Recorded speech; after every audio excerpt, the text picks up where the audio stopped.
The time is now 6 o'clock p.m. and this meeting of the Selma City Council, Tuesday, April 27th, 2021, is hereby called to order. At this time, we're going to ask that Attorney Donovan McGuire please come forward and offer us a word of invocation for the evening.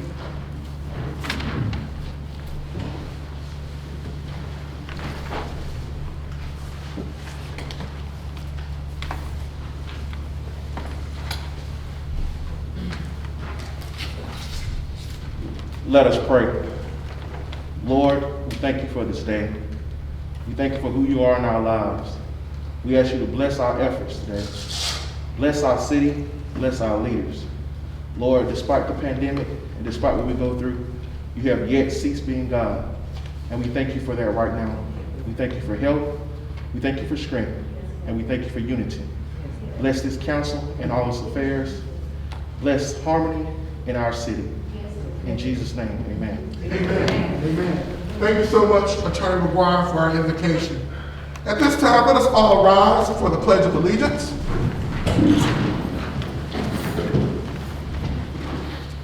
I pledge allegiance to the flag of the United States of America and to the republic for which it stands, one nation, under God, indivisible, with liberty and justice for all.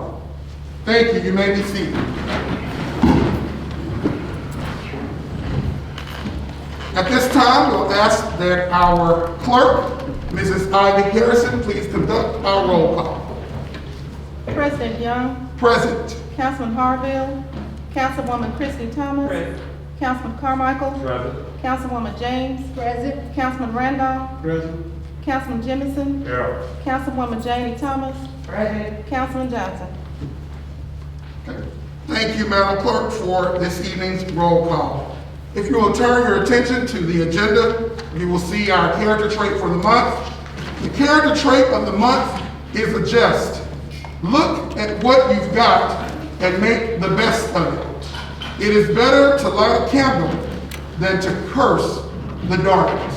Let us all remember our character trait of the month, which is adjust. Now, Council, you had an opportunity to review the agenda for this evening, Tuesday, April 27th, 2021. At this time, the chair will entertain a motion to approve our agenda. All right? Please allow the minutes to reflect that it was moved by Councilman Carmichael and properly seconded by Councilman Randolph to approve our agenda for the evening. Are we ready for the question? Councilman Johnson. Oh, Councilman Johnson, thank you. Good evening, Councilman Johnson. Hey, good evening, Mr. President. All right, very good, very good. All righty, well, at this time, Madam Clerk, roll call, please. President Young. Yes. Councilman Harville. Councilwoman Christie Thomas. Yes. Councilman Carmichael. Yes. Councilwoman James. Yes. Councilman Randolph. Yes. Councilman Jemison. Yes. Councilwoman Janie Thomas. Yes. Councilman Johnson. Yes. Thank you, Madam Clerk, and thank you, Council, for your votes on the approval of the agenda. The next item on our agenda for the evening is the approval of consent agenda. Hopefully everyone has received a hard copy, and the consent agenda reads as follows. Consent agenda for Tuesday, April the 27th, 2021 council meeting. First item, to approve a purchase order for the Public Works with the vendor Cobaltines equipment for 5 annual payments arrears in the amount of $26,380. That's the first item. Second item for approval, to approve resolution R136-20/21, authorization to accept a lease agreement with Mandy Henry Properties LLC, contingent on award of the United States Department of Agriculture Rural Business Development Grant. Item number 3, to approve the equipment lease agreement with Mandy Henry Properties LLC for a period of 10 years with annual installments of $2,006. Item number 4, to approve Resolution R-137-20/21, authorization to award administration services contract to Hall Stone and Associates in accordance with Federal Emergency Management Agency Hurricane Zeta declaration. Item number 5, to approve a liquor license for Lions Pride Wine and Spirit. Item number 6, to approve payment statement deductible in the amount of $5,000 for a claim paid in the amount of $10,876.84 for claimant Amos Harris. And the final item on our consent agenda for the night is to approve an application for permit for commercial film, video, and audio production as required by Chapter 16, Licenses and Business Regulations, Article 17, Commercial Film and Video Productions for Buckingham Television. Council, those are the 7 items which we have on our consent agenda. At this time, are there any questions? Any questions? Yes, Councilwoman Thomas. Is that name correct? Number 6, the annex statement deductible in the amount of $5,000 for a claim paid in the amount of $10,876.84. That should be for claimant Amos Moore. Thank you.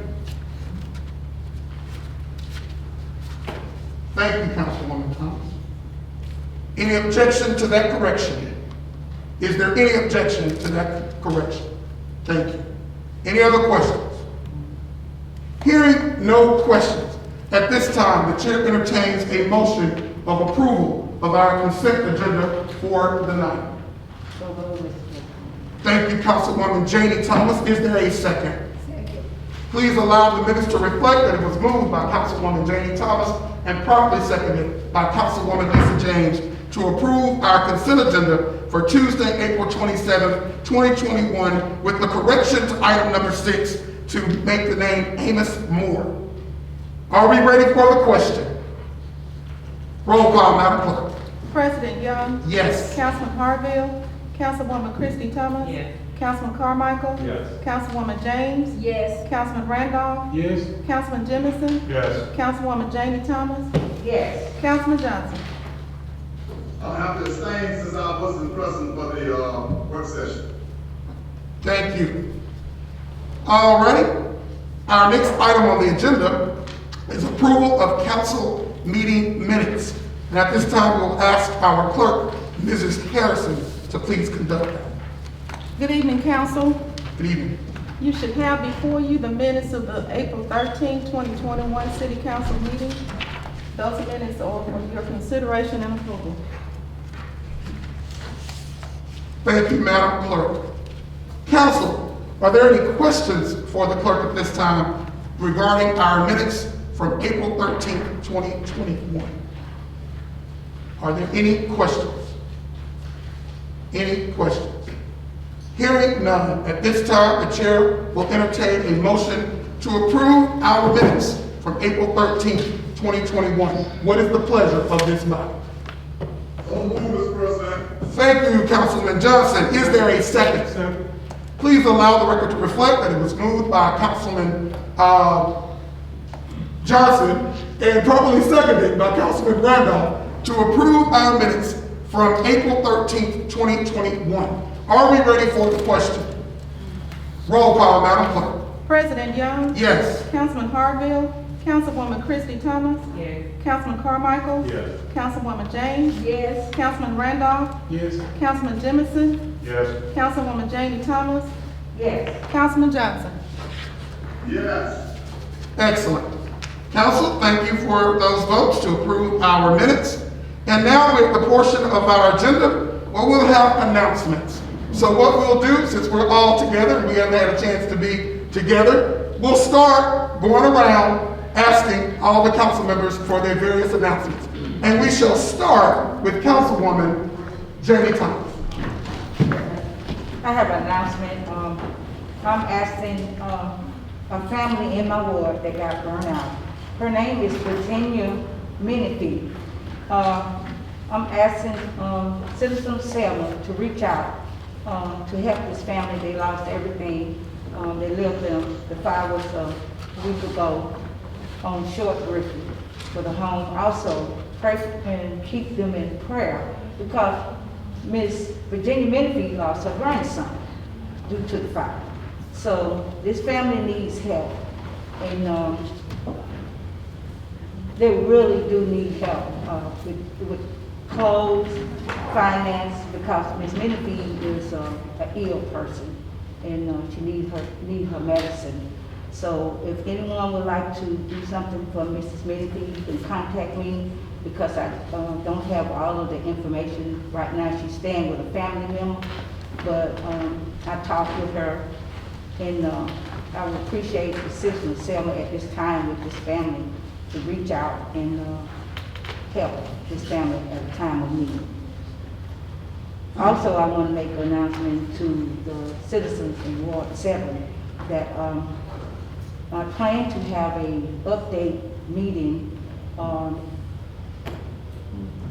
to get back into our ward meetings to give an update, because there's a lot of concerns and there's a lot of questions that I plan to have our new assistant chief and our assistant chief to be present at our ward meeting, because the citizens have some complaints and they would like to address.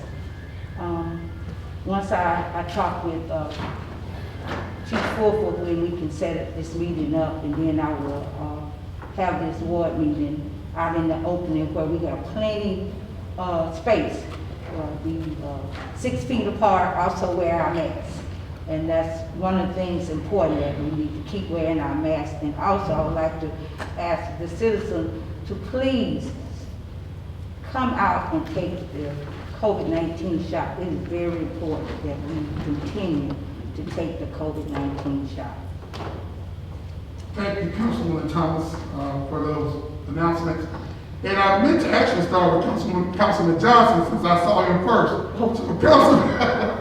But Councilman Johnson, any announcements, sir? Yes, sir. Thank you, Mr. President. I have 2 or 3 little small ones. One, I want to mention that we lost one of our own city workers that retired, worked for the city for many, many years. His name was Cecil Perkins, I'm sorry. Cecil Perkins, correct that.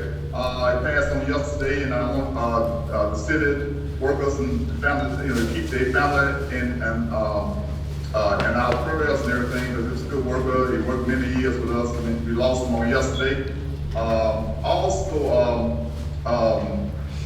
I want everybody to remember this coming Saturday. I'm not exactly what time we having, but there will be a gathering for Push Max out there on the ballpark Saturday, out there on the baseball field. Where baseball field out there, the practice field is by Selma High School this Saturday. I'm not exactly what time it's gonna be. I'm not sure. It's gonna be around noon. But anyways, there's some brochures and stuff out, but I'm trying to get the time. I don't have the exact time for that. But we asked everybody to sell this local Max, please come out, and we're gonna have a nice celebration for him this coming Saturday on the ballpark by Selma High School. The other one is Miss Betty Boyden is partnering with the House of Authority this coming summer, doing something for the kids at the GWC Home Center. They're gonna have a nice little evening gathering. So her and Kennard right now, folks are getting together to do something for the kids at the center, at the in the project in the GWC Home. So I'm not sure just for the kids in the project and GWC Home, it was whoever want to come. So please look out for that. There will be some more announcements about that. Again, Betty Boyden will be doing an evening program. We'll be partnering with the House Authority, with Kennard Randolph, and that we'll get more information about that coming soon. And that's going to end my announcement, Mr. President. Thank you very much, Councilman Johnson, for those announcements. Next up, Councilman Carmichael, do you have any announcements? I don't have any. Thank you. Okay, thank you. All right. Next up, Councilman Timmons. I have no announcement at this time, Mr. President. All right, thank you, sir. Councilwoman Lisa James. Yes, good afternoon, citizen. I want to just thank you all for allowing us to do what we do as council person. I want to thank you all for coming here face to face. I'm glad to see your faces. I was tired of seeing you behind the computers. It's good to see citizens' face, and we are here for you all. So I'm glad that you all came, and I pray that we have a successful meeting today on our first meeting. And I just want to thank you, because it's not for you all, we wouldn't be here. Another announcement. I'm sorry, go ahead. Another announcement. The Coach Maxey Day will be at 2 o'clock on Saturday. If you know Coach Maxey, you know Coach Maxey is dear to all of our hearts. So we're gonna honor him on Saturday at 2 o'clock. Also in Ward 4, on Saturday, we will be getting out at around 8 o'clock along with the Omegas, and we'll be cleaning up. So if you're in Ward 4, you wanna help us out, you can, we'll be there. They offered to help, so I told them I would be there myself along with some other residents of Ward 4. Also, I just want to thank everyone who prayed and called and texted and even gave gas money. My husband is doing much better. I'm looking forward for bringing him home on tomorrow. To God be the glory, because it has been a long day. I thank you for your prayers, and I thank you for your concerns, and that's in my announcements. Thank you. Thank you for that great announcement, Yes. Leanne. Thank you. All right, we'll go to Councilman Randolph. Well, I don't have an announcement, but Ward 5 going to be doing the COVID testing coming up pretty soon. We got to get with the group of ladies that conducted and see what would be the best date for them. And also, I want my little sidekick over there. He gone to sleep. Joy Lee, he cried to follow me to council meeting. Stand up, Joy. And he said, I want to put on a suit too. I'm going to council meeting, so he got his suit and tie on. And I told him, come on, go to council meeting. And I said, now don't go to sleep in the first hour, so don't keep look on with that.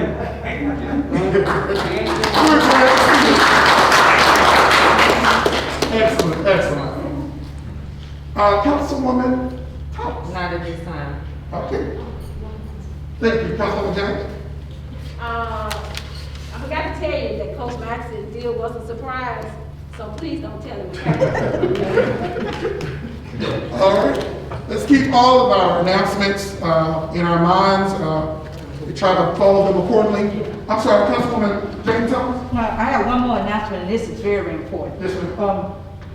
I would like to say to the citizens, and also in Ward 7, approximately 12:05 Saturday, coming into Sunday morning, please do not set fire to the household garbage in our ward, because we are going to remove this household garbage off of the street. We had a fire. Everyone was in bed in the house, and it was household garbage was set afire near a telephone pole, and the fire truck had to come out and put it out. So we're asking, please do not set the household garbage afire in the streets. We are going to get in our ward safe. Thank you. All righty, council, that concludes our announcements for the evening. Now we'll go to our citizens' concern. And first up, we have Mr. Curtis Wimberly, and he's here this evening to speak concerning laid-off employees. And we're just reminding all of our citizens, you have 3 to 5 minutes. We're not trying to be rude at all, but we have a lot of business to conduct. So please be mindful, 3 to 5 minutes for your various citizen concerns. Thank you and welcome, Mr. Wimberly. Good evening, council. Good evening. I come to you today just as a concern about what's going on with the laid off employees, or former laid off employees, because they're not formal, because no one has received termination letter. At least I haven't. November 5th of 2018, we were laid off from our job. And according to the handbook, on page 17, I believe, I think it's 5.6 or what is it? I got it right here. It's on page 18, I'm sorry. 5.4, layoffs and reinstatement, section F, it states that as long as you're on the layoff list, when that position becomes available again, you're eligible to go back to your position. Well, because there was no termination,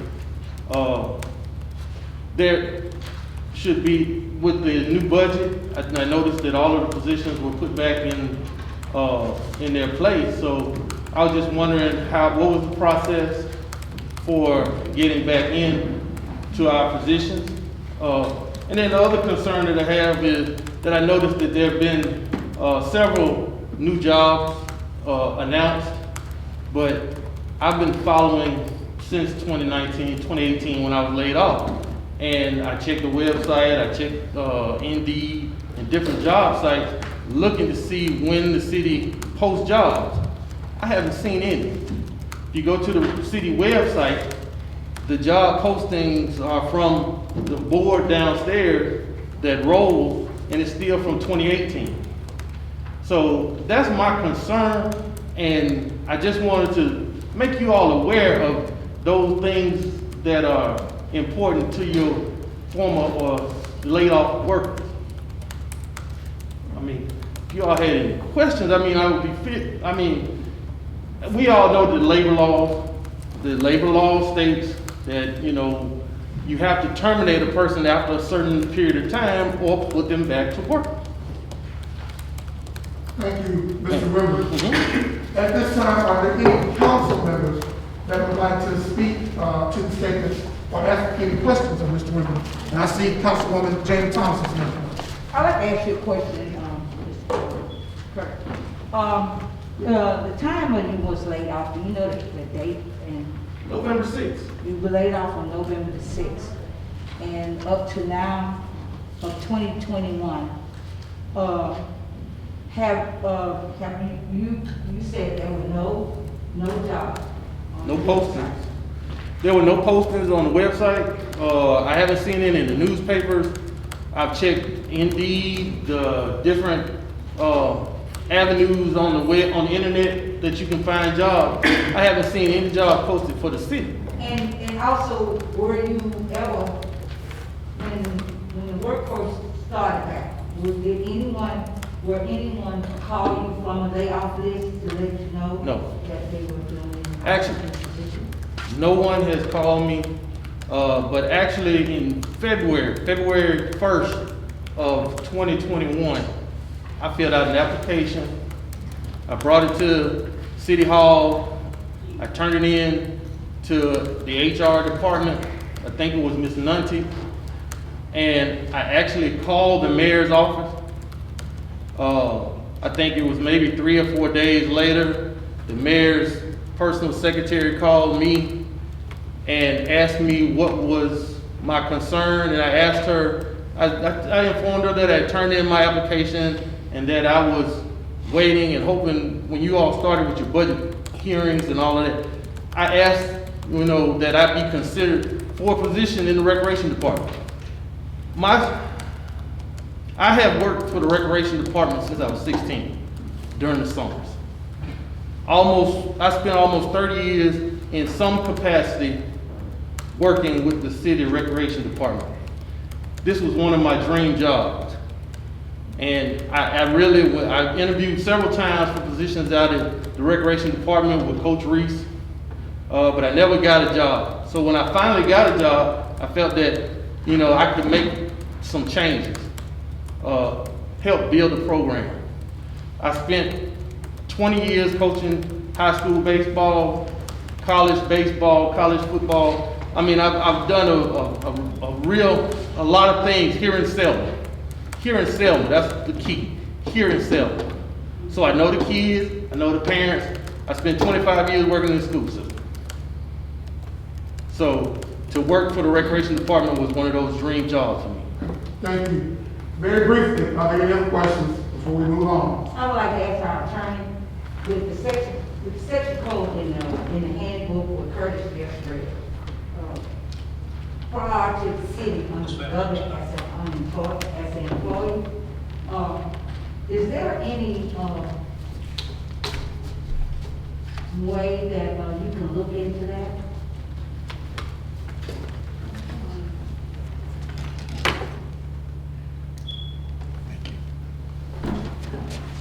Sure, that won't be a problem. Can you look at that and get back to us, provide the council? Yes, but if I may, I'd like to ask in response to what both Mr. Wembley said and what you just asked, I'd like to ask him a question if it's all right. First of all, as a matter of full disclosure, I've known Coach Wembley for quite a long time. I didn't hear if you said whether or not you had talked with Liz Rutledge and personnel. I can't get her. Well, I called. I can get her. Let me ask you to call back tomorrow. Well, I mean, Just over let the me- last 2 months, I've called. just let me I've ask you phoned, and I've never seen her, never talked to her. Just let me ask you to call back tomorrow, because this is a matter of particular importance and interest to the mayor, to the council, to personnel, and to me. I've actually heard the mayor last Thursday night announce that there was some 60+ jobs available and being advertised. So that's why I'm encouraging you to call back tomorrow and speak with Ms. Rutledge and personnel. And I would definitely check the section. I actually wrote it down when you mentioned it. I'll check that and get back with you. Thank you. Thank you. All right, thank you, Mr. Wembley. We hope to, Mayor Clerk. Council President Young, yes. Yes, sir. We are present in the meeting. I would like Ms. Elizabeth Rutledge, HR Director, to speak to this. Good evening, Council and Mayor. At this particular time, you're correct. On our personal website, our website has not been functioning. You are aware that we have changed IT directors, and that is something that our IT director will be updated. All information for our job postings are posted in the HR department, and at any time, you can come in and take a look at those positions posted. Those jobs also are posted through Alabama Works, through Career Link. Every position that we have posted at this particular time is out there. If you go out to Alabama Career Link, and it'll link you to Alabama Works, it is out there. We have been posting on Facebook, so those individuals, we have contacted some of those individuals from Facebook.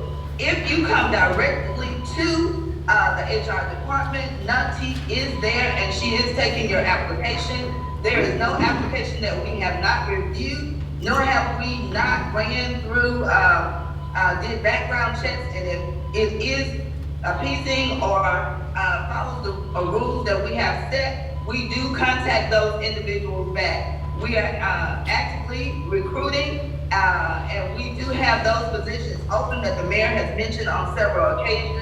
So we are open to anyone who is willing to come in and apply for a position. So for this individual's name, I will get your name from the clerk when it's first thing in the morning, and I would like to find out myself why you have not been contacted.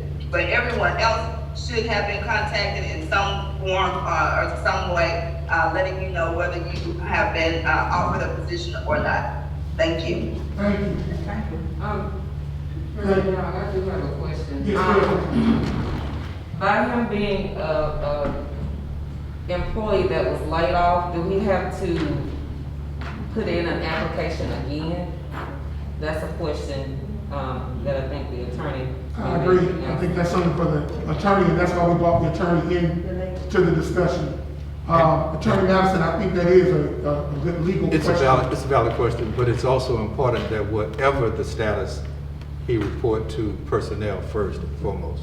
Yes. Because they're gonna have to take care of whatever And process, so, right. whatever. And since his special status is that of a laid off employee, upon his conversation with Mrs. Rutledge, I think that also you and he should also have a conversation too, so that you can let him know exactly. I what took his the rights- information down, and I'll be happy to do that. Great, you can advise him of his rights.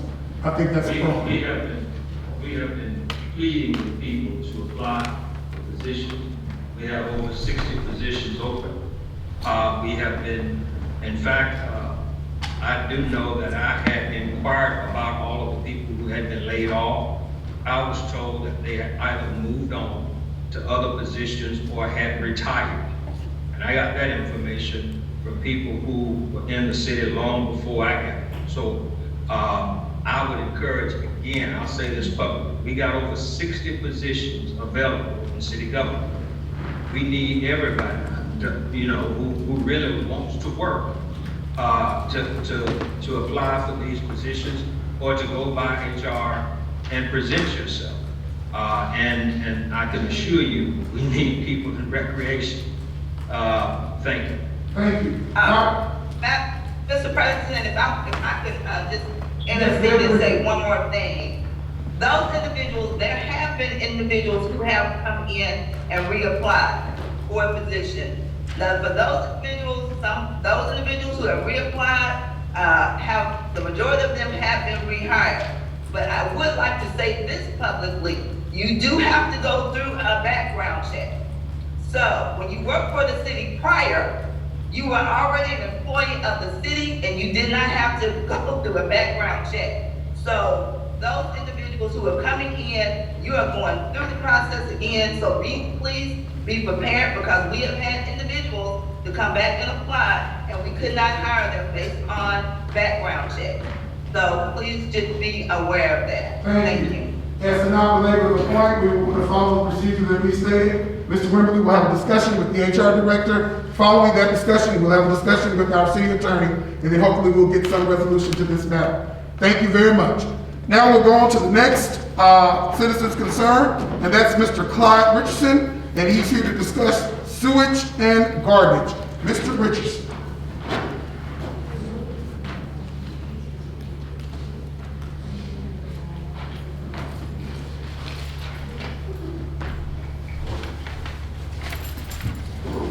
How you doing, council? Good evening. Look at before we get going, I would like to bring up one thing.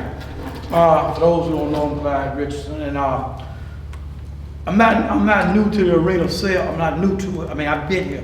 And one thing we're not going to do, if we're not going to develop a follow-up from the citizens coming up with citizen concern, we wasting our time with them. Because I've known from years through, citizens come up, and even myself come up with citizen concerns. And it's once it's said here, it stays here and never goes no further. So I'm asking that, Mr. President, develop you some type of follow-up procedure, assign each one of these people to one of the council persons to follow up, to give feedback to the people. Because if not, we waste our time. Okay, we're going to talk about the sewage and garbage. Let's talk about sewage first. Every time we get a hard rain in here, it may not be affecting some of y'all, but it's affecting a lot of our property. We got property all over town. We got citizens living in them, and we get flooded out in non-flood areas. Because my opinion is, somebody's not concerned with Baker Ditch. Do any of y'all don't know what Baker Ditch is? Well, if you don't know, I'll tell you. Baker Ditch was built many, many years ago. That's a cement ditch that's running through Selma that takes the flood water out the city to the river. And if we're not keeping Baker Ditch clear by means, I started to get out and do it myself, but I found out that things were available and I'm not going to do it. But we should get out. The city of Selma itself is responsible for making sure this water get to Baker Ditch and go to the river. We've had high quality areas that went underwater, and everybody's talking about suing. Everybody wants to sue everybody. So it's a domino effect which way it goes. And what I'm asking is, the council or assign the public works or somebody need to know who is responsible for Baker's Ditch and follow it up and find out, is there some type of blockage in Baker's Ditch? Because all these wards in Selma, 5, 4, and a bunch of more, they went underwater on every tropical rain. If there's a tropical storm coming in, these places are going underwater. And I'm not talking about way in East Selma either. I'm talking about in Ward 4, 5, and all the rest of them. I own a lot of property in all of them. So, to start the feedback procedure, I hope y'all contact me and let me know what's going to be planned and what we're going to do about this sewage. You know, even though you got contractors working all over Selma, if you don't establish you some type of PM procedure, and what I mean by PM, preventive maintenance, some kind of procedure for public works to have to go out there to do to keep these things from happening, you wasting taxpayers' money and time. Because these contractors coming in, taking all the money and going back out, knowing they are coming back because you haven't established any type of preventive maintenance procedures. Thank you. I think the appropriate individuals to ask would be our General Services Director. Hoping Mr. Hicks is on the Zoom, and if not, then maybe the mayor or a deputy could speak to your questions. They would be the individuals to respond. I will. Mr. Richardson, good to see you. And I know that you know full well the process of government. Yes, sir. And I also know you've been around a long time. And you know these ditches didn't just get clogged up. And I will tell you that the Public Works Department is working really hard to get this Baker's ditch and all the other ditches cleared out. But you know that we just are now beginning to get the equipment that was the council provided appropriations and funding for us to get. We still haven't gotten a couple of pieces that we need to do the ditch work, but they are on order. But Ms. Richardson, you just, you know, you can, you know how we usually communicate. You know, you pull up on me, and we can have a conversation, take a look at it. And Mr. Hicks is easy, Public Works. These guys are easy to work with. They're working hard. And I typically say some things when there is a perception that they are not, when things are said that lend the perception that they are not doing hard work, because they really are. So we'll work on that as well as we're working on all the other items. Mr. Hicks can speak if he chooses. Well, while we feel that, the garbage, I know it's coming up, and I heard it's in this session. I think it is. Let me tell you, we can't point with the few and who are this or that and point these garbage bills to them. Was to solve, this been a 10-year, 20-year conversation, garbage. Am I right? All y'all know it's been a long conversation. And you still at the crossroad and at the standstill at the same point because feedback has been set up. Well, let me tell you how you solve it. Go on, raise the property taxes so everybody will pay in, and that way take the money from the mills or the property tax and pay the garbage. Let's get this garbage kit out of Selma. You can't point at 1 or 2, 10, 12 people and expect them to collect garbage money when they can't collect rent. We even have a rent moratorium sticking up against it. We are at a standstill whether you don't really realize it. Nobody wants to hear raise taxes. But let me tell you, for a city to prosper, money gonna make it prosper. And if you don't pay in, everybody gotta pay their fair share in. If everybody pay their fair share in with those property taxes, it's gonna be equal out. And let it be what it be. The garbage will be picked up, take the money, and deal with the garbage. Thank you. Thank you. Council, as we are over our 5 minutes, but at this time, if there are any council members that would like to make any comments or have any questions for Mr. Richardson, you may do so at this time, if you have any questions. I have a comment. Yes.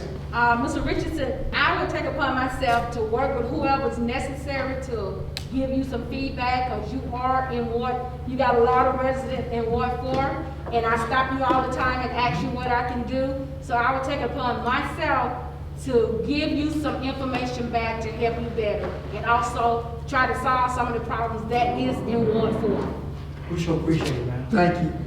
And also, as another note, we have a more structured committee structure now. All right. And so with these things that you're talking about now, I think would go great, Mr. Chairman of Public Works, Yes. Councilman Carmichael, to refer that to committee so that the committee can keep updated on this as well. So if you've got the mayor's office, if you've got Mr. Hicks' office, you've got Ms. Councilwoman James and Councilman Carmichael, then hopefully that would be some feedback. I will follow up. Thank you, sir. Thank you. Thank you, Mr. Richardson. Yes, sir. We appreciate it. All right, next council, we have Mr. LaMarcus Snow here this evening, and he is here to discuss contract payment discrepancy. Mr. LaMarcus Snow. Good evening, Mr. Snow. Hey, how y'all doing? How you doing, Mayor, Council President, and Councilman?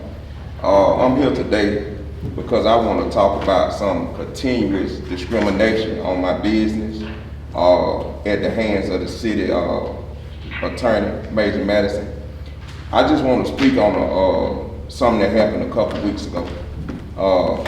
Councilman Samuel Randolph of Ward 5, he initiated a contract with me for me to clean up, I believe, 12 trash piles in which the council voted on and approved this contract.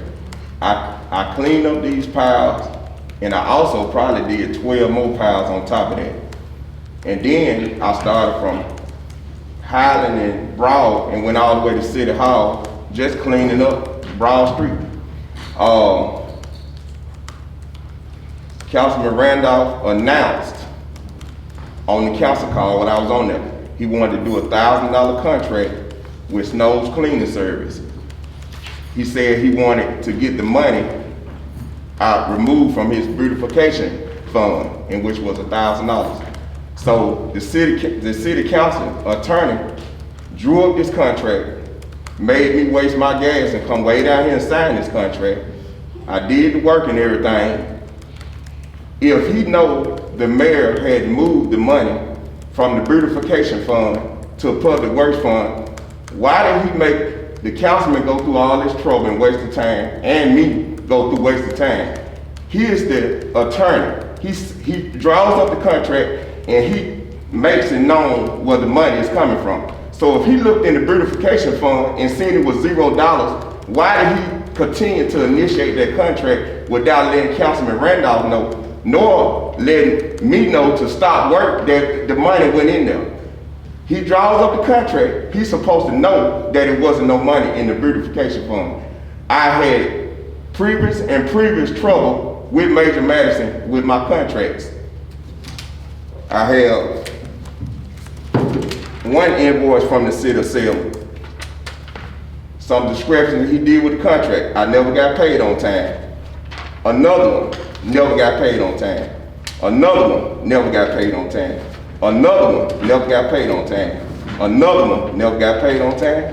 And two more, never got paid on time at the hands of him. It was either something was wrong with my contract, I didn't have the right license. I even came down here one time and got 2 or 3 licenses. He still said it was the wrong one, so I ended up getting a contractor license. As I've been operating Snow's Cleaning Service since 2009. I always had my license and had everything else.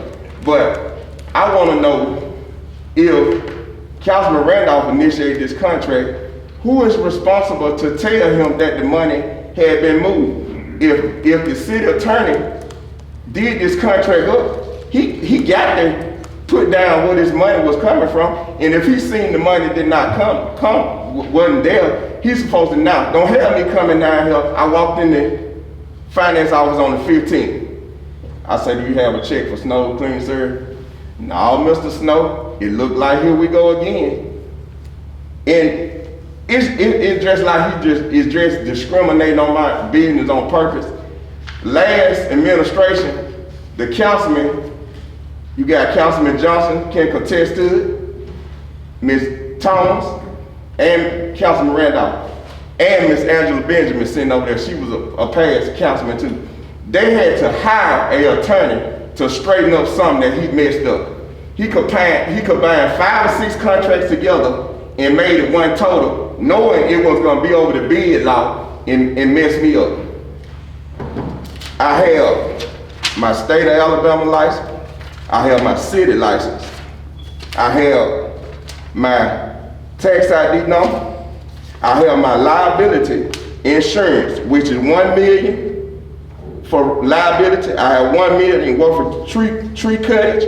I have $1 million in all my vehicles that I'm driving. I have $1 million worth of workman's comp. And I have the city of Selma name as one of the people I work for.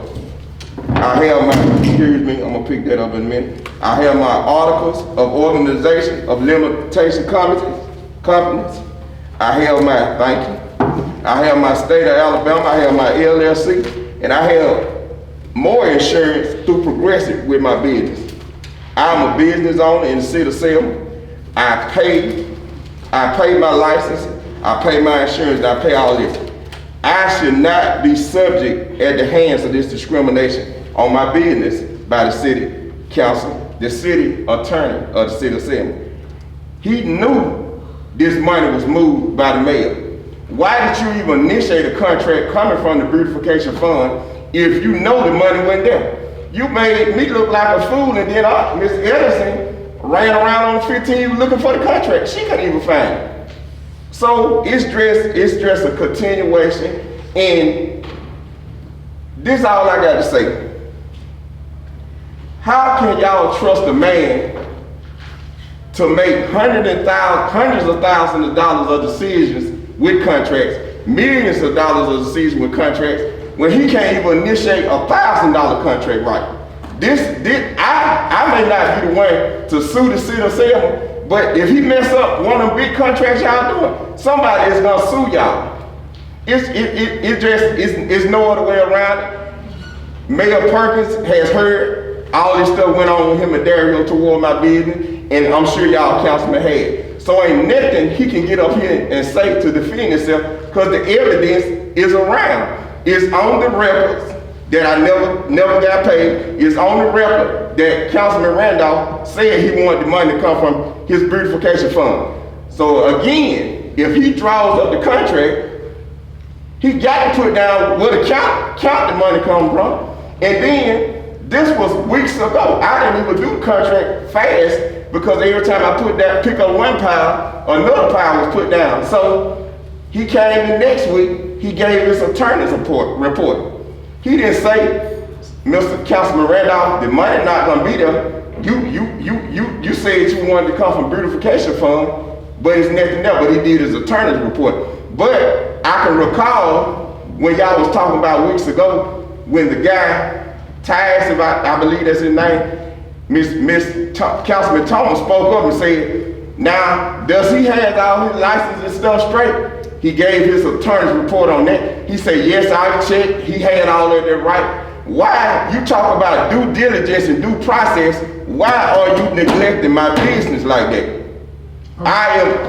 Okay, thank you, Mr. Dell. The 5 minutes is up, but what we're going to do, since you didn't invoke the name of our attorney, if he so chooses to speak, he may. Then following Attorney Madison, if there are any council members that need to speak briefly, because we're over the 5 minutes, we will do that. We'll ask accordingly. So, Attorney Madison, is there any response that you would like to make in regards to your statement at this moment? There's most definitely a response I would like to make, and I'll make it briefly. Mr. Snow invoked my name in connection with an allegation of discrimination. That is not true. He even said I drafted several contracts for him, which is also true. He asked, why would I draft a contract not knowing that monies have been moved from one account to another? That is not my job as city attorney to track fund balances and accounts. It is my job to receive an account when given to me. The most material terms in any contract are the parties, the term of the contract when it is to be executed, the amount of the contract, the scope of services, and the fund account from which funds will come. I actually had someone hand me last year a list of all the fund account numbers, not the balances in the accounts, the fund account numbers. I actually attempted to execute a contract using the list from the treasurer's office I had been provided, and it resulted in 1 or 2 errors. I said, I cannot do this. My job is not the treasurer, it's not the financial director, it's the city attorney. I stopped using that information I had been provided by the treasurer and told her that she or someone else was going to have to provide me the fund account numbers. It is not my job as city attorney to track financial records. I was falsely accused of having prior knowledge by Mr. Snow of the transfer of funds from one account to another, or the lack of an account balance. That is 100% incorrect and wrong. And if I did know of such action having been taken, I would have contacted the individual who was requesting the contract to be executed to begin with, which probably would have been the mayor. The way we are executing contracts has been under fire since before I got here. It's still an issue that I will be addressing again with the council shortly, because I've addressed it before in the form of an attorney general's opinion, at which point I provided a copy of the council's own procedures for contracting to make the council aware of what we were doing based on the directions they took. Mr. Snow has asked, why would I do certain things? He didn't ask me. He came to this council and asked you. Okay. You know he can tell anyone what's in my mind. Okay. Nobody can do that but me. All right, thank you. Mr. President? Yes, we'll go to Councilman Randolph, and then we'll try to wrap this up. We're gonna make a statement of resolution, because we need to move on. Yeah. Go ahead, Councilman Randolph. At the work session Thursday,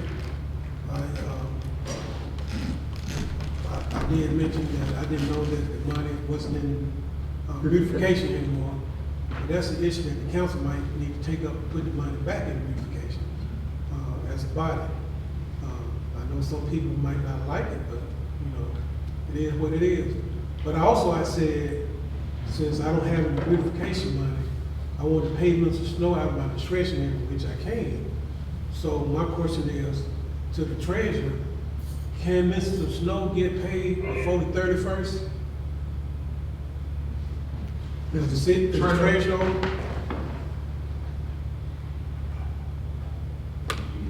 Good evening, I'm here. Yeah, I was saying, can Mr. Snow get paid out of my discretionary? I want to pay $1,000. So in the contract that he did for me with his cleanup, since I don't have any money in beautification. If we have paperwork, I don't think we have the paperwork in our office for Mr. Snow. Okay, But if you want him to be paid from your discretionary, just have your administrative assistant fill out a form that you all normally do, and we will we'll get him paid. We're down to ADP clerk, so we're doing the best we can with what we have. We're normally a 5-employee department, and we're down to 2 people. okay, that's fine. So go ahead and submit your information to your admin, have her get it to us, and we'll try to get him into the 30th check run. So, okay, thank you. My next question is, I know we're gonna have to have a copy of that contract. Do anybody know where is the contract now? Have anybody seen the contract? Who drew up the contract? It was my understanding that Mr. Snow said he came down to my office to sign the contract. Ask your secretary. I signed it. I'm not disputing you, I'm just saying he was directed to come to my office to sign a contract. Okay. All right. Okay, so we Council President. Yes, Mayor Perkins, and then Mr. Snow, and then I'll speak and we'll move on. Go ahead, Mayor Perkins.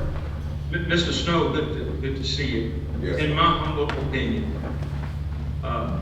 the origin of this issue is the council issuing contracts. The council should not be initiating contracts.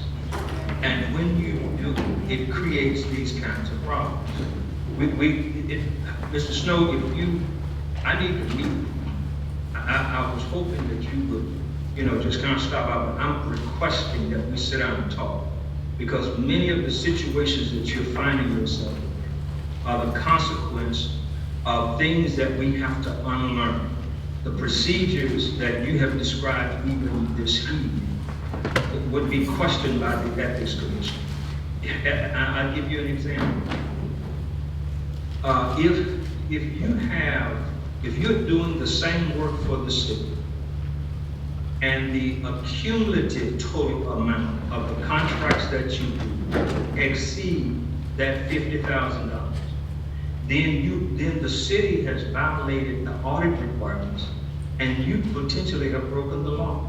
The city is supposed to combine all of this work and put this work out for bid. That's what the law says.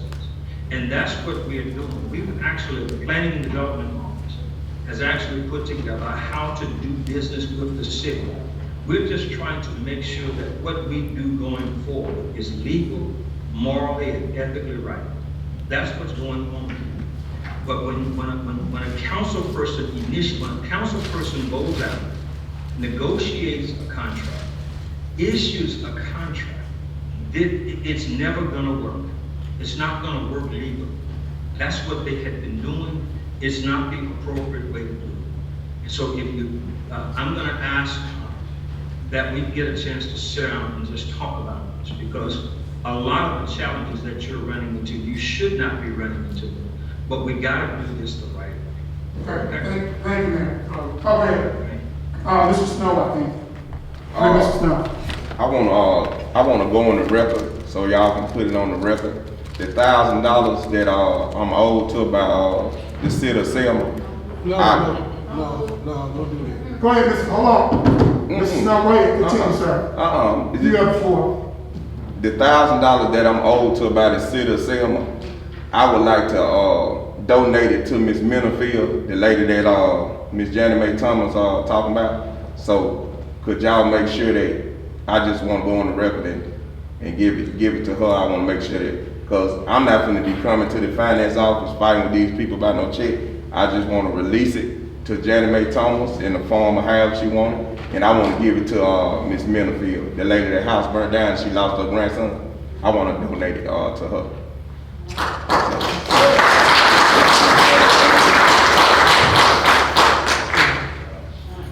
What I'd like to say, Mr. Snow. Yes, sir. First of all, the other day I saw that you do listen to me sometimes, and I appreciate it. Yes, sir.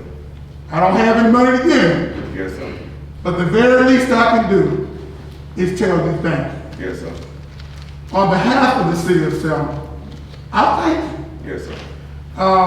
Your works are not going unnoticed. Yes, sir. This community sees that Snowman is on the job. Yes, sir. Trying to clean up city. And we appreciate it. I'm gonna get out y'all way. Can you make sure that Ms. Minifield get that $1,000? I think you will sit up and do something with the signature, so you may still need to sign something over. Okay, get it rid up and I'll sign it. All right, Councilwoman Thomas, will you work with Mr. Snow? Yeah, we have to get it, we'll talk with him. He'll have to be paid. He'll have to be paid in transitory himself. There ain't no problem. When I get on the sign over for that lady. He'll have to be paid. Thank you. Thank you. Mr. Snow.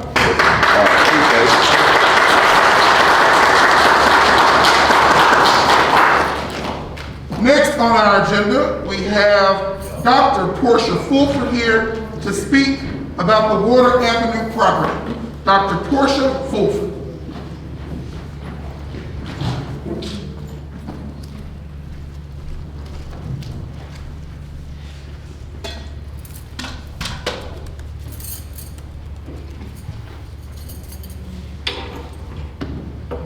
Good evening, Selma City Council. So glad to come before you. I'm Dr. Portia Fulford. I'm the CEO of Fulford International Corporation, which owns Orgampy Farms right here on Water Avenue. I also have several of my advisory board members present, and I'm here to bring an issue that was not resolved on the commission level before you. I am a resident of Selma. I grew up in DWC homes. I pay taxes here. I employ people. I feed people in my restaurant. I train people. And I'm also one of your largest developers in that I've acquired not only the Teppers building, but the rest of the Teppers block behind Teppers. So my investments in this city since 2012 have been substantial. And I believe in the rebirth and the revitalization of this district, of this city, to the world. I could live anywhere in the world that I want, but I choose to live in the Old Town District here. And that is the basis of why I'm here. I want to thank some of my board members for being here. Also the founder and president of the Penny Savings Federal Credit Union, which is in a chartering process of relocating to Selma to help get funding in the hands of your small businesses to help revitalize this area. The credit union was developed specifically for Selma and economic development. And I'm the founder and president of the 9-member founding committee of that credit union. We're here because I wanted and decided that this year when we reopened, I wanted to welcome our tourists as we do. Orgampi Farms, I like to consider as the heartbeat of Selma. We are probably one of the few places where tourists, multiple races, multiple socioeconomic statuses meet in one place. During the summer months, we are the primary place that feed, greet, and occasionally in our bed and breakfast house tourists that come into this city. It's the first face that see before the St. James had opened. I put a COA in, a Certificate of Appropriateness to the Historic Commission. I believe in the work of the preservation of this city. Part of my estate goes to the National Trust in Preservation as part of an endowment that I serve.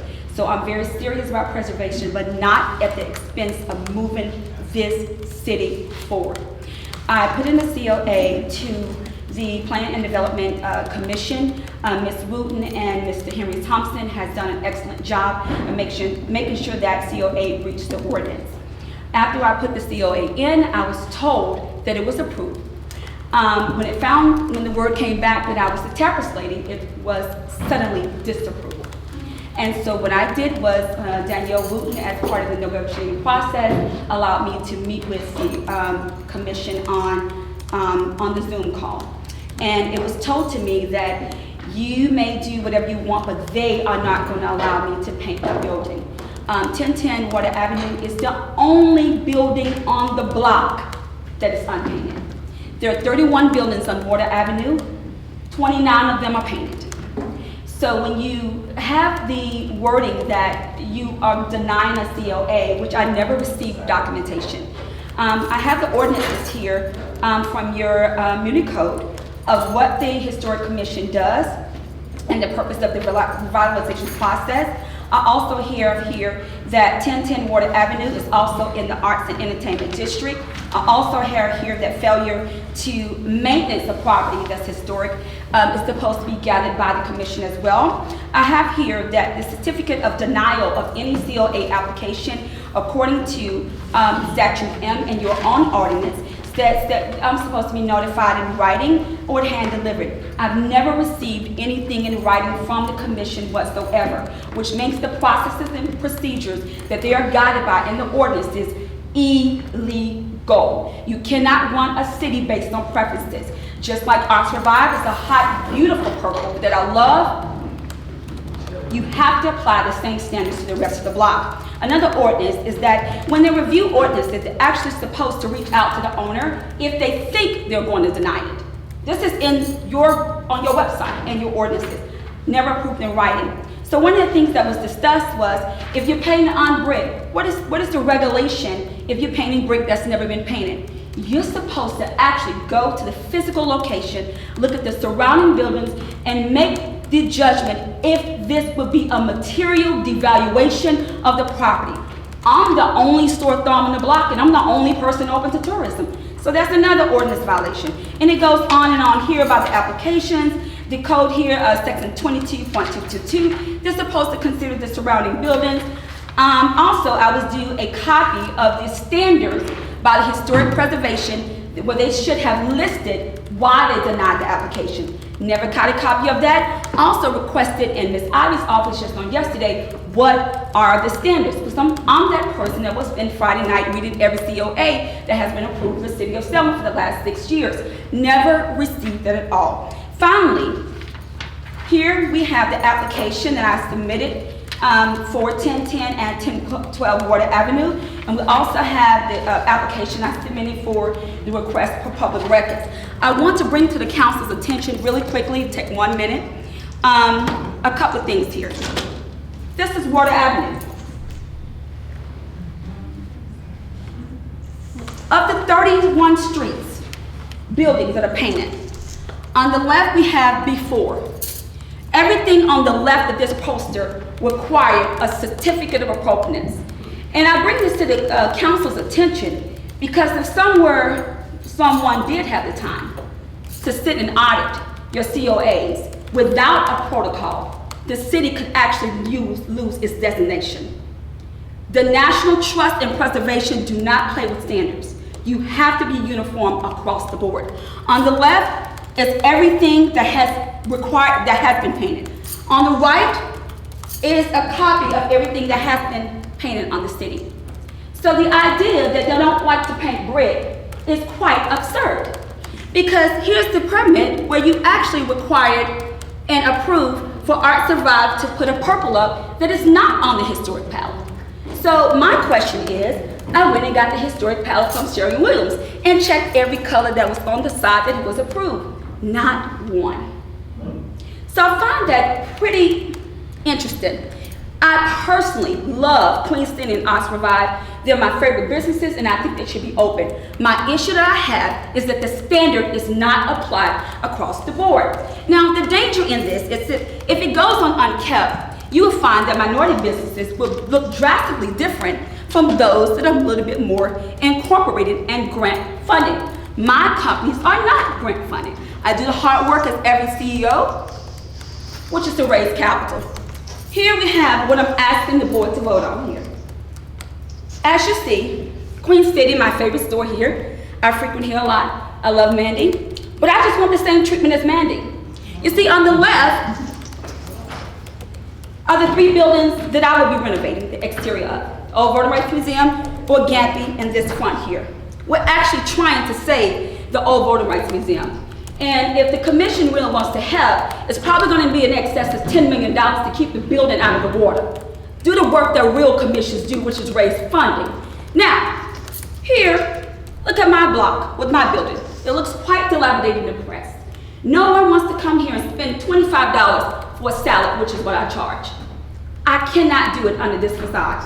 What I would like to do is the same thing that Queen City was approved to do, which is change the exterior look of my building with historic coloring according to your ordinances. Last, before I take questions, here.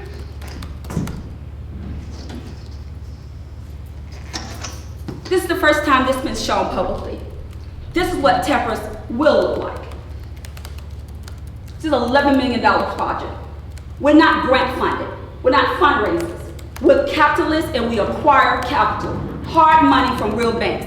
While the city of Selma was snuggled in from COVID, we were hitting the streets in 13 cities all over this country, fighting for this city to acquire this building and raise the capital. It's one thing to acquire it, it's another thing to get the funding.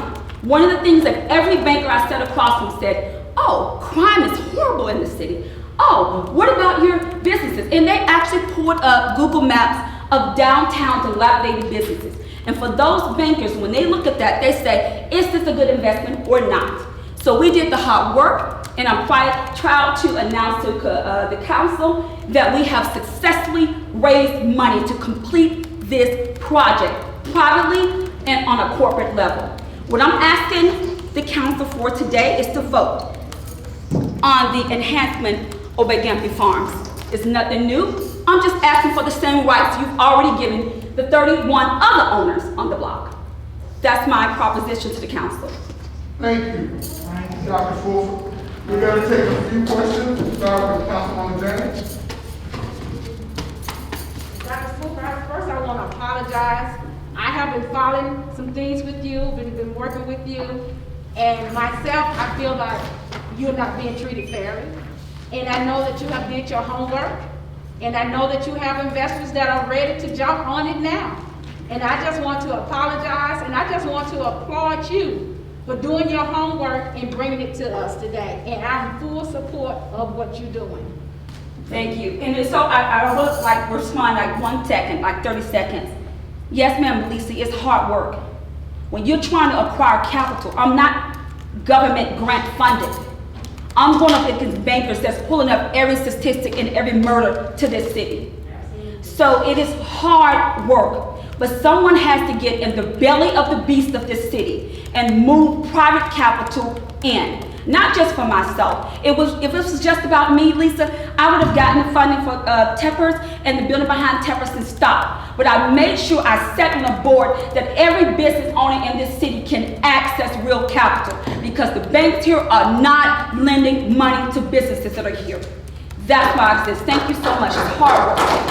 All right, we have questions. Councilwoman Jada Thomas, then we'll go to Councilman Randolph, and we'll Councilman Carmichael, then we'll wrap it up. Councilwoman Jada Thomas. Listening to you, and I believe in being fair and equal. And for the prior couple of years, I have been watching the Arts Revive. I have been following them, their improvement, grant funding, and the painting and stuff. And I believe in equal fairness with you. If you're trying to do something with your business, like they have been improving with their business, and this body of the council, for the last 4 years, I can not recall anyone coming before the body of the council talking about the painting. Only once somebody came before us, that was Manny Henderson.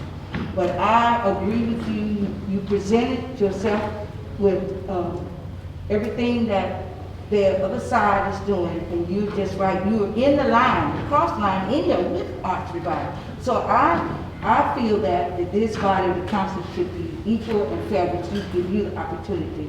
We should put that motion to the floor to vote to allow you to, because the historic preservation, we have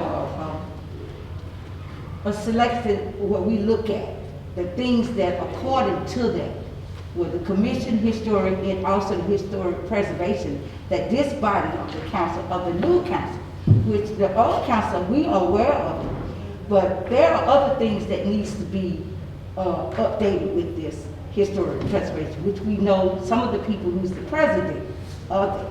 So we need to get this taken care of so this would not happen with anyone else. Thank you, Councilwoman Thomas. We'll go to Councilman Randolph, and then Councilman Carmichael.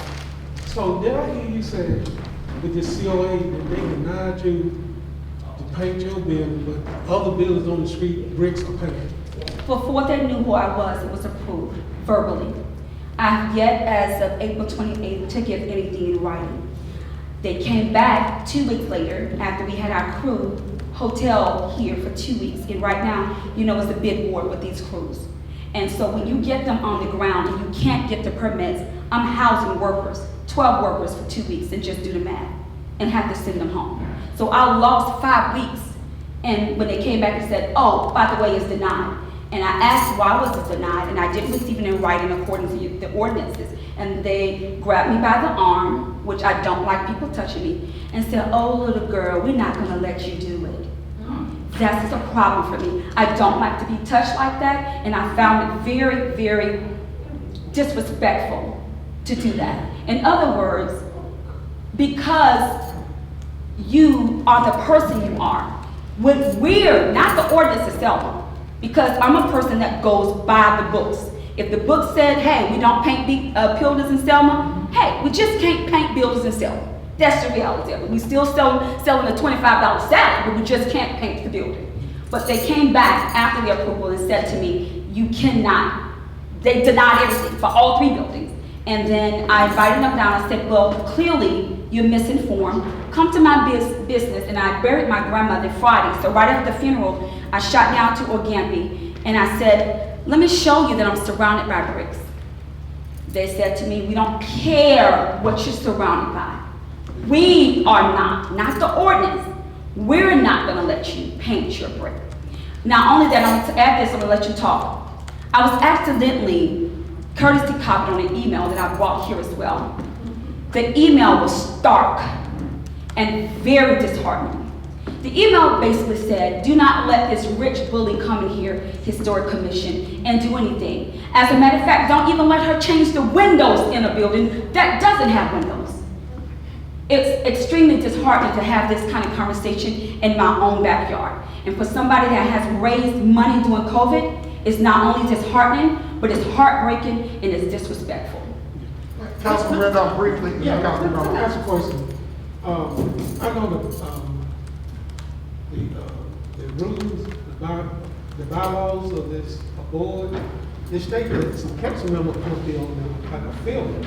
But right now, there's no council members on that board. So we need to put some council members on that says, I think it's one film or something, you know. I think it says ex officio. Huh? I think it says ex officio. Yeah. Somebody's supposed to serve as ex officio. Yeah. Okay. So that's the other thing, we need to put somebody on that board and there. I think the good thing to do in regards to that, because that's another separate issue, is to hand that over to the administrative committee. And we need to discuss that at our next administrative committee meeting. So that's as a side note. But let's deal with Dr. Fulton. Mr. President, I'd like to make a motion that we vote to allow her to pay her bill. Because the law said they were appealing through the council. So we overrule that. You can take it up under the new business if you don't mind. Okay. Let's let Councilman Carmichael speak, and then I'll say something. Go ahead, Councilman Carmichael. Well, my question is for Attorney Madison. Are we the authority? Are we legally the authority that can do that? I mean, when you appeal to a decision made by a historic commission, which is, an authority set up for a national historic register, is that, when you make that appeal, who do you make that appeal to? Yes, the Historic Commission is a body separate and apart from the council. However, the ordinances of the city of Selma control, and the state statutes control every other political subdivision in the state, as well as federal law. So the commission has regulations, rules, and guidelines, and procedures and standards to follow, which they usually subsume from the National Historic Commission body. The first thing to do is to find out whether or not they, as Dr. Fulford said, whether or not they're violating their own procedures and standards. And if they are, then this body is an appropriate entity to appeal that decision to. Okay. We are the appropriate. Yeah, but I would want to see, and I heard Dr. Fulford, I listened very intently because this problem first came to my attention, I think, yesterday, but I didn't know it in any detail as I heard tonight. So what I'm suggesting is that the commission's decision be reviewed based on their own standards for why they decided what they did. Hold on, let me just interrupt both of y'all so that we can facilitate this and get some solution. I'm following what our attorney is saying. As Dr. Fulford has pointed out, she has not received anything in writing from the commission, which she is required to do. Regarding whether or not they are. The development director here in Selma, Mrs. Wootman, said that the council makes the final decision according to your ordinances. And then unfortunately, it escalates from there. But I don't have the time to go there. I'm coming to the body of people that is the highest ranking body of people in the city of Selma. So Danielle Wootman suggested that my next step would be to bring the issue before the council for the council to vote. And there's a term, and I'm sure our attorney can attest to it, called exhaustion of remedies. I don't have a problem, Mr. President, getting a written decision out of the historic. And I think that's where we need to I think that's a very good starting. We need to actually get a written decision from them on what they're doing regarding this matter. And from there I can present it. Us receiving that order from them, then this council, you've invoked the council's jurisdiction, then so that we can make a decision whether you will be appealing it or not. And so, Attorney Madison, what I would like you to do is to contact, I'm assuming they have an attorney on the board, they should have someone, but contact the board chairman, Historical Preservation Committee, and ask that they please produce to you a written decision so that we may review that decision, and then we would be in a position where I think we could take the right vote. But we need something from them denying your request. Chief Council President, I would like to say that was requested 5 weeks ago. According to your ordinance, on day number 45, that request expires. Friday makes the 45th day. So in actuality, according to the ordinance, it expires whatever that decision would be on this upcoming Friday. So unless it is approval, then it doesn't matter. We can still move forward at that point. By operation of law, Yeah. If that time happens by operation of law, Right. then we would have to be invoked at that point. Okay. I got you, thank you. All right. Mr. President. Yes, ma'am. The president of this, Melissa, board is an attorney. He is the president of the, he is the president. Thank you. So there shouldn't be no problem, Mr. Reed, Attorney Reed. Reeves. Attorney Reeves is Reeves. Yes, he is the president of that board. And thank you, and due to the urgency of time, Attorney, would you please contact Council President so that I can let the rest of the council know as soon as you receive that decision? I'll make that call first thing in the morning. I'm sorry, was, Ms. Wu? Yes, sir. Go ahead. I just wanted to clarify a few points. I did speak with, our office worked with Ms. Dr. Fulford on her COA. That COA was heard by the commission on April the 1st. And that first COA, both were denied. And so Mr. Thompson in my office brought the concern to me of Ms. Fulford's concern that all of the other buildings on her block were painted. And she didn't understand why hers was being denied. This was all verbal, nothing had been done in writing. The commission has 45 days to make their decision and get it to the applicant in writing. So we're just talking about April the 1st. That was the date that this was first heard by the commission. And so I did speak with Mr. Thomas. We did organize a meeting with Dr. Fulford as well as the commission via Zoom because under our ordinance, under Division 18, Section 2264, it states that in the event that the commission rejects an application, it shall state its reason for doing so and shall transmit a record of the actions and the reasons in writing to the applicant. The commission may suggest alternate courses of action if deemed proper, if it disapproves the application submitted. The applicant, if he or she so desires, may make modifications to the plans and may resubmit the application at any time after doing so. So because we knew that the commission had voted on April the 1st, and we knew the concerns, we tried to remedy the situation, which is what the ordinance requires, to get those two parties together to see if they could come up with a course of action and agree. So we re-met on Friday at 4 p.m. and this is Tuesday. And the commission heard the concerns, and I also I advocated for the commission to consider that we did not want to appear to be arbitrary and capricious, and that we wanted to ensure that our process is objective and that it's documented. And on our behalf, that's as much as we can do, because through our city ordinance, Selma is a certified government, and so that power and that authority lies within that commission. The council cannot take a vote because that is what our ordinance states, and that authority is given to the commission. There are appeal remedies, but the appeal remedy is not to vote a vote of the council. That appeal remedy lies within the circuit. And so what we can do is that we can continue to try to work with Dr. Fulford as well as the commission under Section M of our ordinance to see if we can come to a place without it going to the appeal level. From what I can see in our ordinance, that's the only remedy we have, is to keep the parties, try to work with the parties to get a result. All right, thank you, Ms. Wu. Council President Young. Yes, Mayor. In addition to that, I was briefed on this Friday and again Monday, and we, in fact, this evening we'll be announcing some additional members being appointed to that commission. The commission really has not been functioning properly. Does not really even have enough members to function properly. And so we're remedying that situation now. And I would ask Dr. Fulford that she would just give the administration an opportunity to try to work with this commission to help them see the light of this situation. And we'll try to move it forward. But as Ms.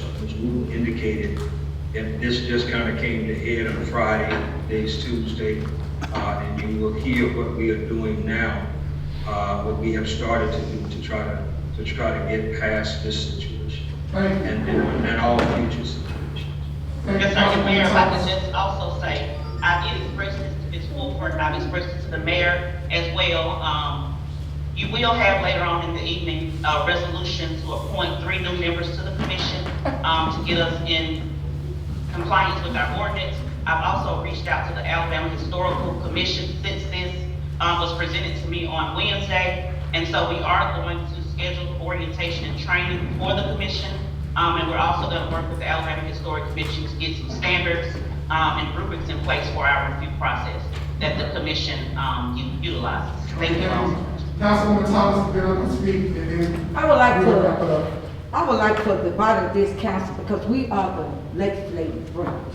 We are the ones that, on our selected reading where we have municipal boards in Alabama, there are a lot of boards that this body of the council, as the legislative branch, need to look at, because this body of the council doesn't know, and we need to look according to the preservation historic of the way that it is supposed to be.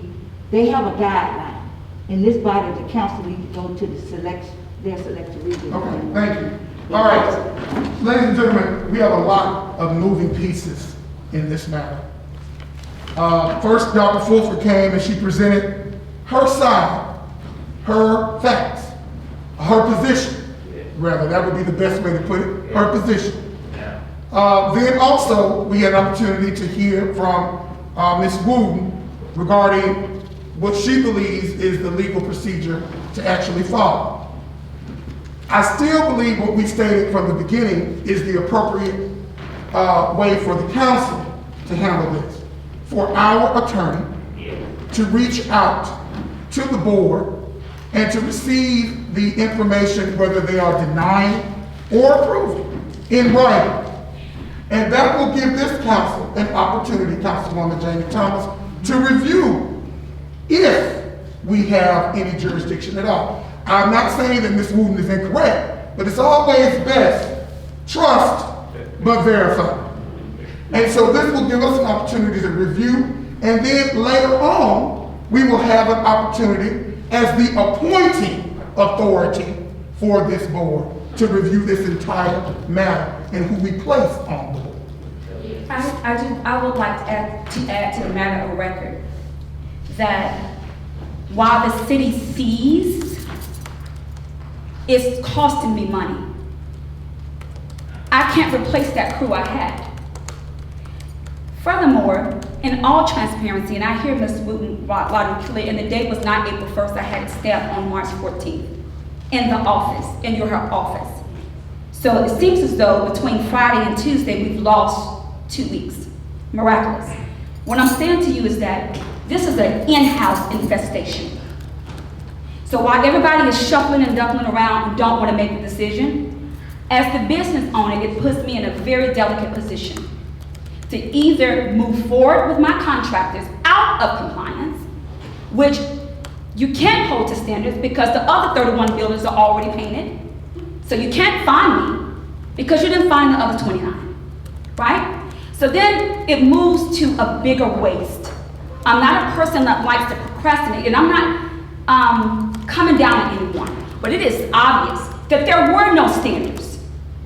We have to be genius to understand that. If there were standards, I would have been given something in writing. So from March 14th to now, this is not rocket science. So when you say we're going to see, we're going to meet, this is part of the systemic problem of why this city does not move. And what I'm telling you is that as a person, this is just organic in those 3 buildings. We're still in a $65,000 architectural plan for Terrace. I can't wait. And what I'm saying to you is that an inability to make decisions, and I'm not saying you have to vote for it, but you can acknowledge that the process was not followed. If the process had been followed, I would have something to offer you. So certain decisions you may not be able to make, but right, wrong, and ethically, You can make those as a matter of record. Thank you, Dr. Fuller. Again, Attorney Madison, please get that back to us, keep us updated. I'll make the call in the morning. Okay, thank you. This is my Thank you, last- Council. This is my last comment. I'm just, that boy, I'm not saying that they did, but I think they had a legal meeting, but they met on the sidewalk, and all boards are regulated the same. They got to notify the public, newspaper, media, somebody. If it wasn't notified, that's a legal vote. I'm telling you. It is illegal. The whole process I'm is gonna illegal. tell you something. When I was on the water board called me the 5 male person.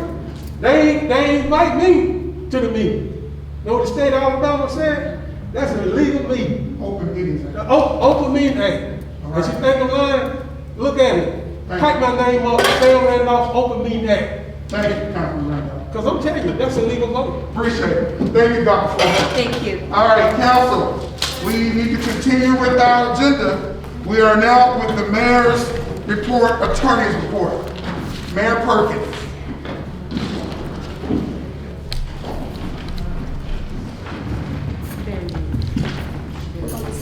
Good evening, Council. Good evening. I think I have a pretty simple agenda this evening. And just want to start with 2 items that I committed to keeping on the agenda until council decides to make a decision about it.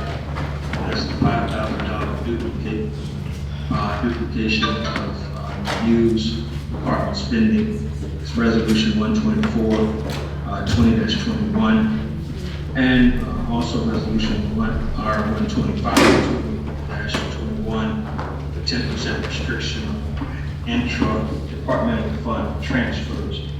We'll just remind the council once again that these processes that are in place are delaying the process of getting the work done. There are no questions about that, comments, we'll move on. And the next item was actually approved on the consent agenda. That's the tractor, Public Works. Thank you, council. Hey, Mayor. Yes. I was trying to get in, I guess I was on mute. Mr. President, it's okay to say something about item 1 and 2.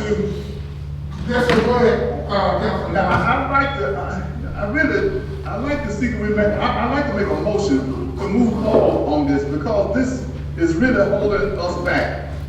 We had some guests from Clyde came before us, some work that need to be done. We should have voted and passed the budget early to get that escalator in time to get these ditches. Ward 8 is one of the worst wards in the flood zone to get the excavator and to get the ditches out. We're definitely in the flood zone, so right now we're behind already in getting equipment to do the ditches. We need to move forward to allow the mayor to go ahead and move forward with these 2 items here. I'd like to make a motion to go ahead on and do this because then, unless we feel, or some of us feel like the mayor is spending, the department is spending money, and I don't see that happening because no money don't go through the council. We don't sign no check, nor the mayor don't sign no check. The money is coming from the treasury department, which I know everybody is taking care of this like it should. And whatever they do, they come before us. I'd like for us to go ahead and just scratch this and move forward and give the mayor the ability to go ahead and get our city going with the finance that they need. This was something put in place during the last administration, and I don't think we should be able to punish, and I've said this many times, this administration was something that was done with the previous council about the previous mayor, even though nothing was holding from the previous mayor. But please, council, I'm begging you all, let's move forward, because every ward needs some work done. Ward 8 definitely needs some work done. I can see a change, a lot of work getting done. I applaud public work, I applaud you, Mayor.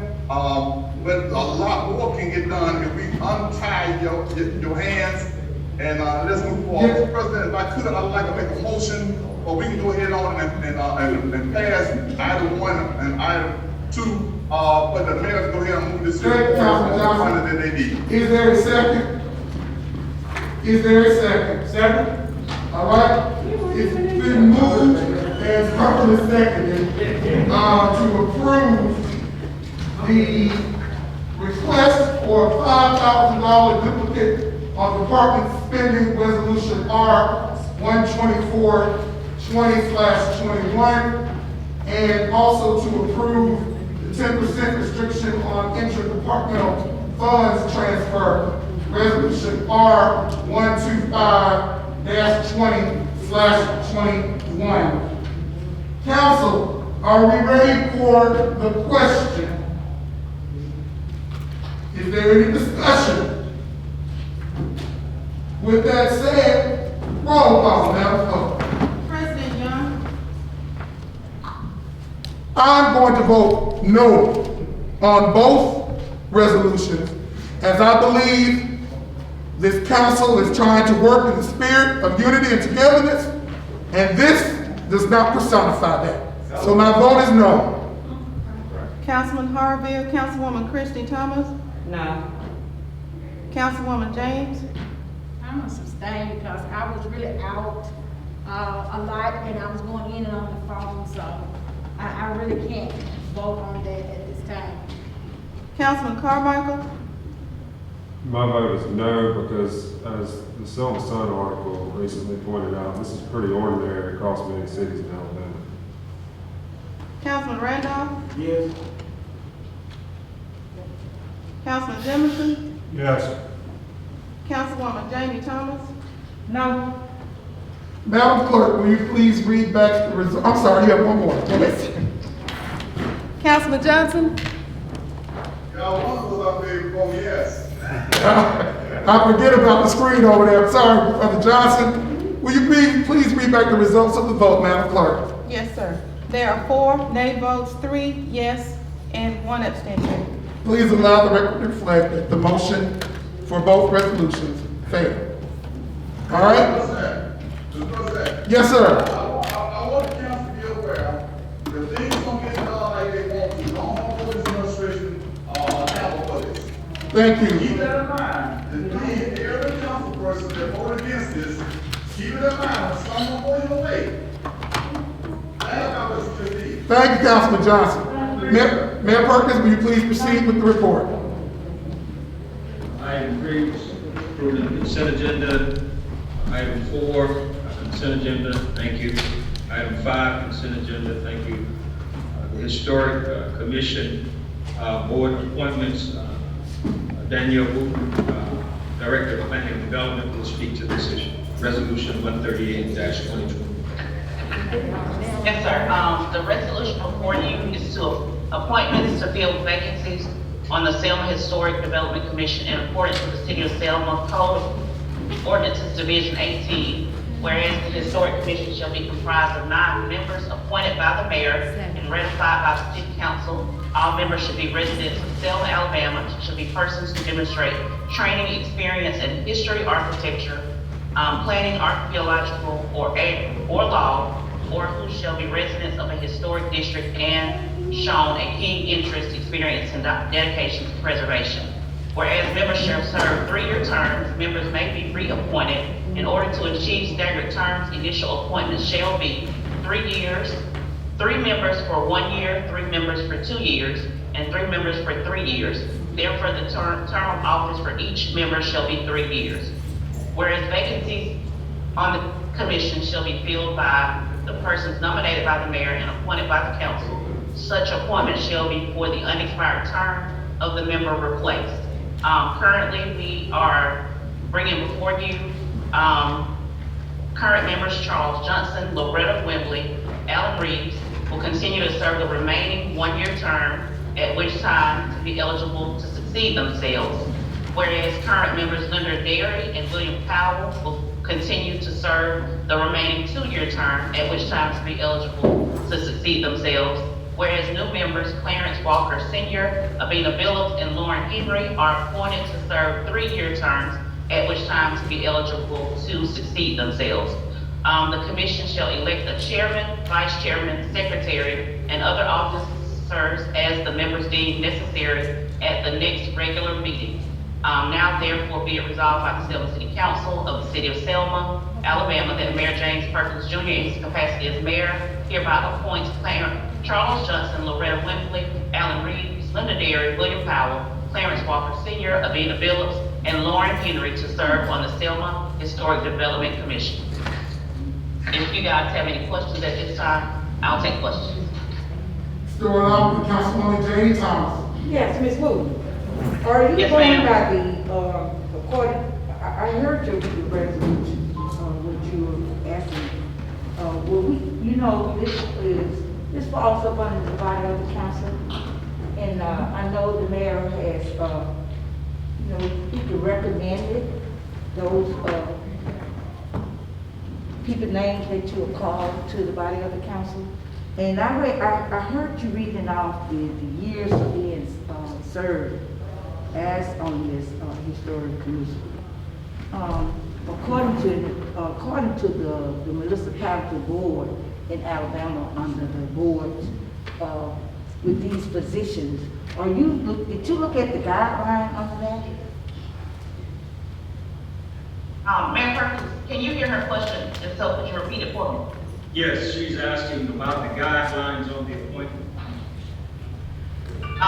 Yes, ma'am, it's in the resolution, and it states that the Historic Commission shall be composed of 9 members appointed by the mayor and ratified by the city council. Okay, Ms. Moody, what did you get that, for the 9 members? Could you tell me what is that, information that you got, with the members on that board?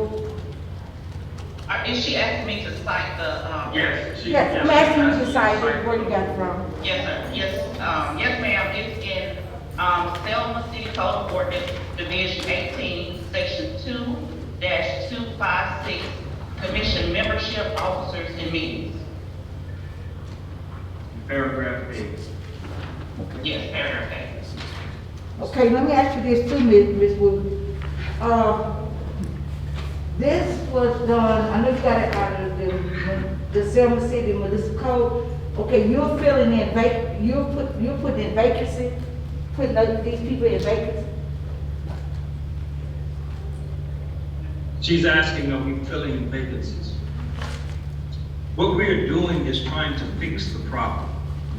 This commission has done the best that it can with the few people that it have. They have not been able to function fully because the appointments have not been made to the commission.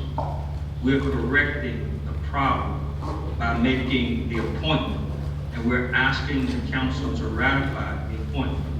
Councilwoman Thomas, the council can either accept or reject my appointments, but you cannot name for this commission.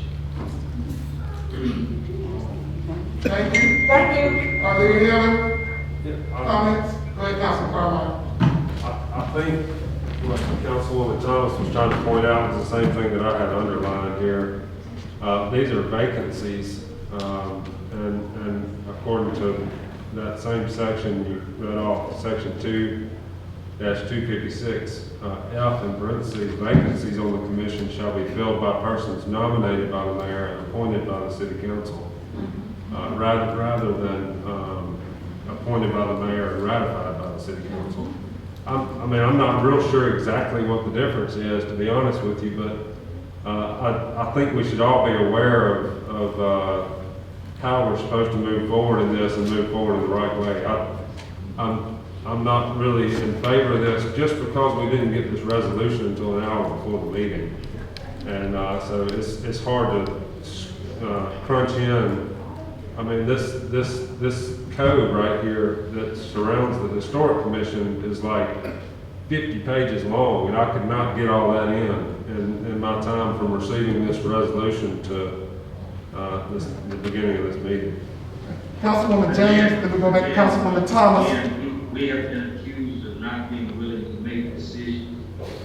This was, again, brought to my attention, really put on my radar on Friday. We are expediting this to solve a problem that we have and to make sure that commission is properly staffed with members.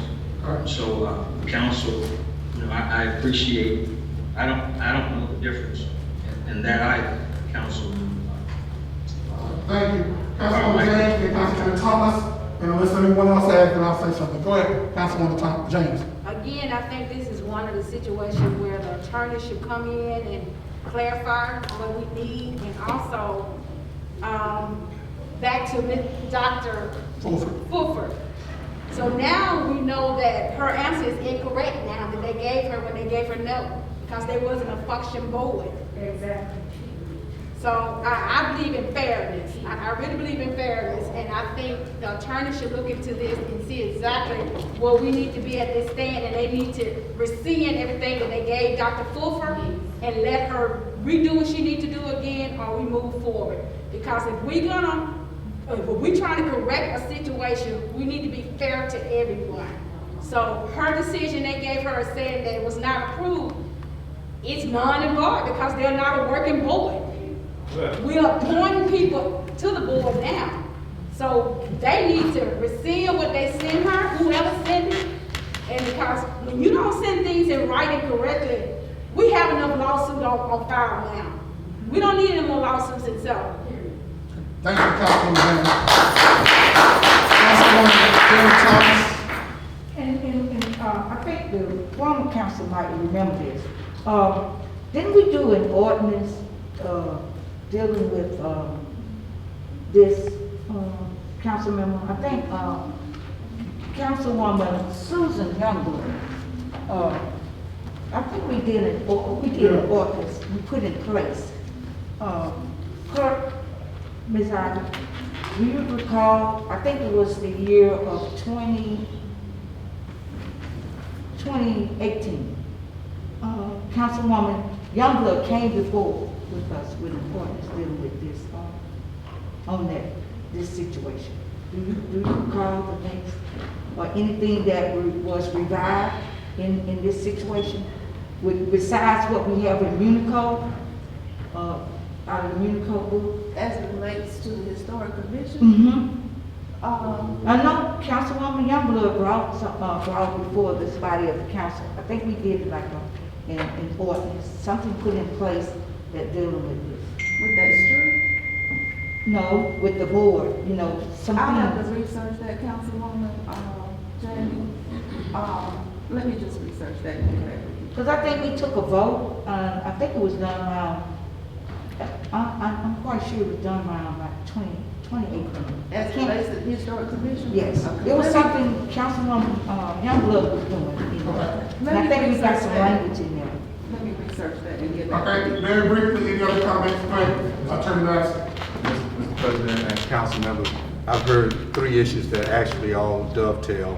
The issue of the denial, albeit not official denial of the issue of Dr. Fulford's denial, the issue.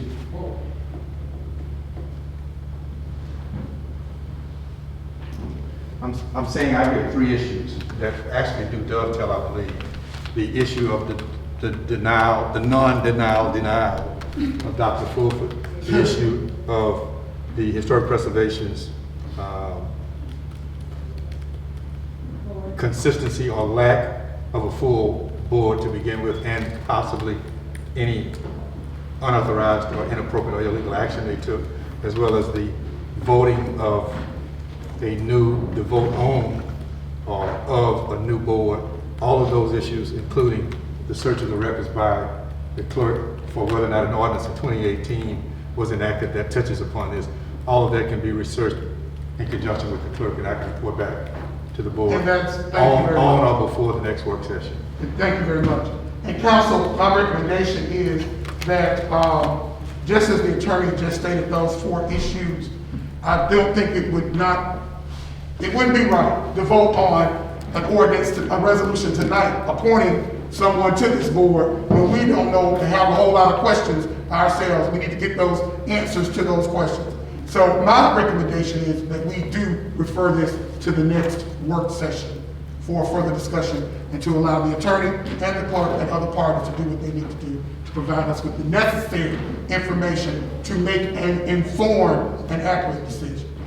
Councilwoman Jane Thomas. Yes, and also, Attorney Madison, it was another partner with this, the commissioner.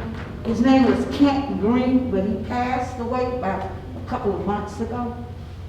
So he was connected with this. Okay.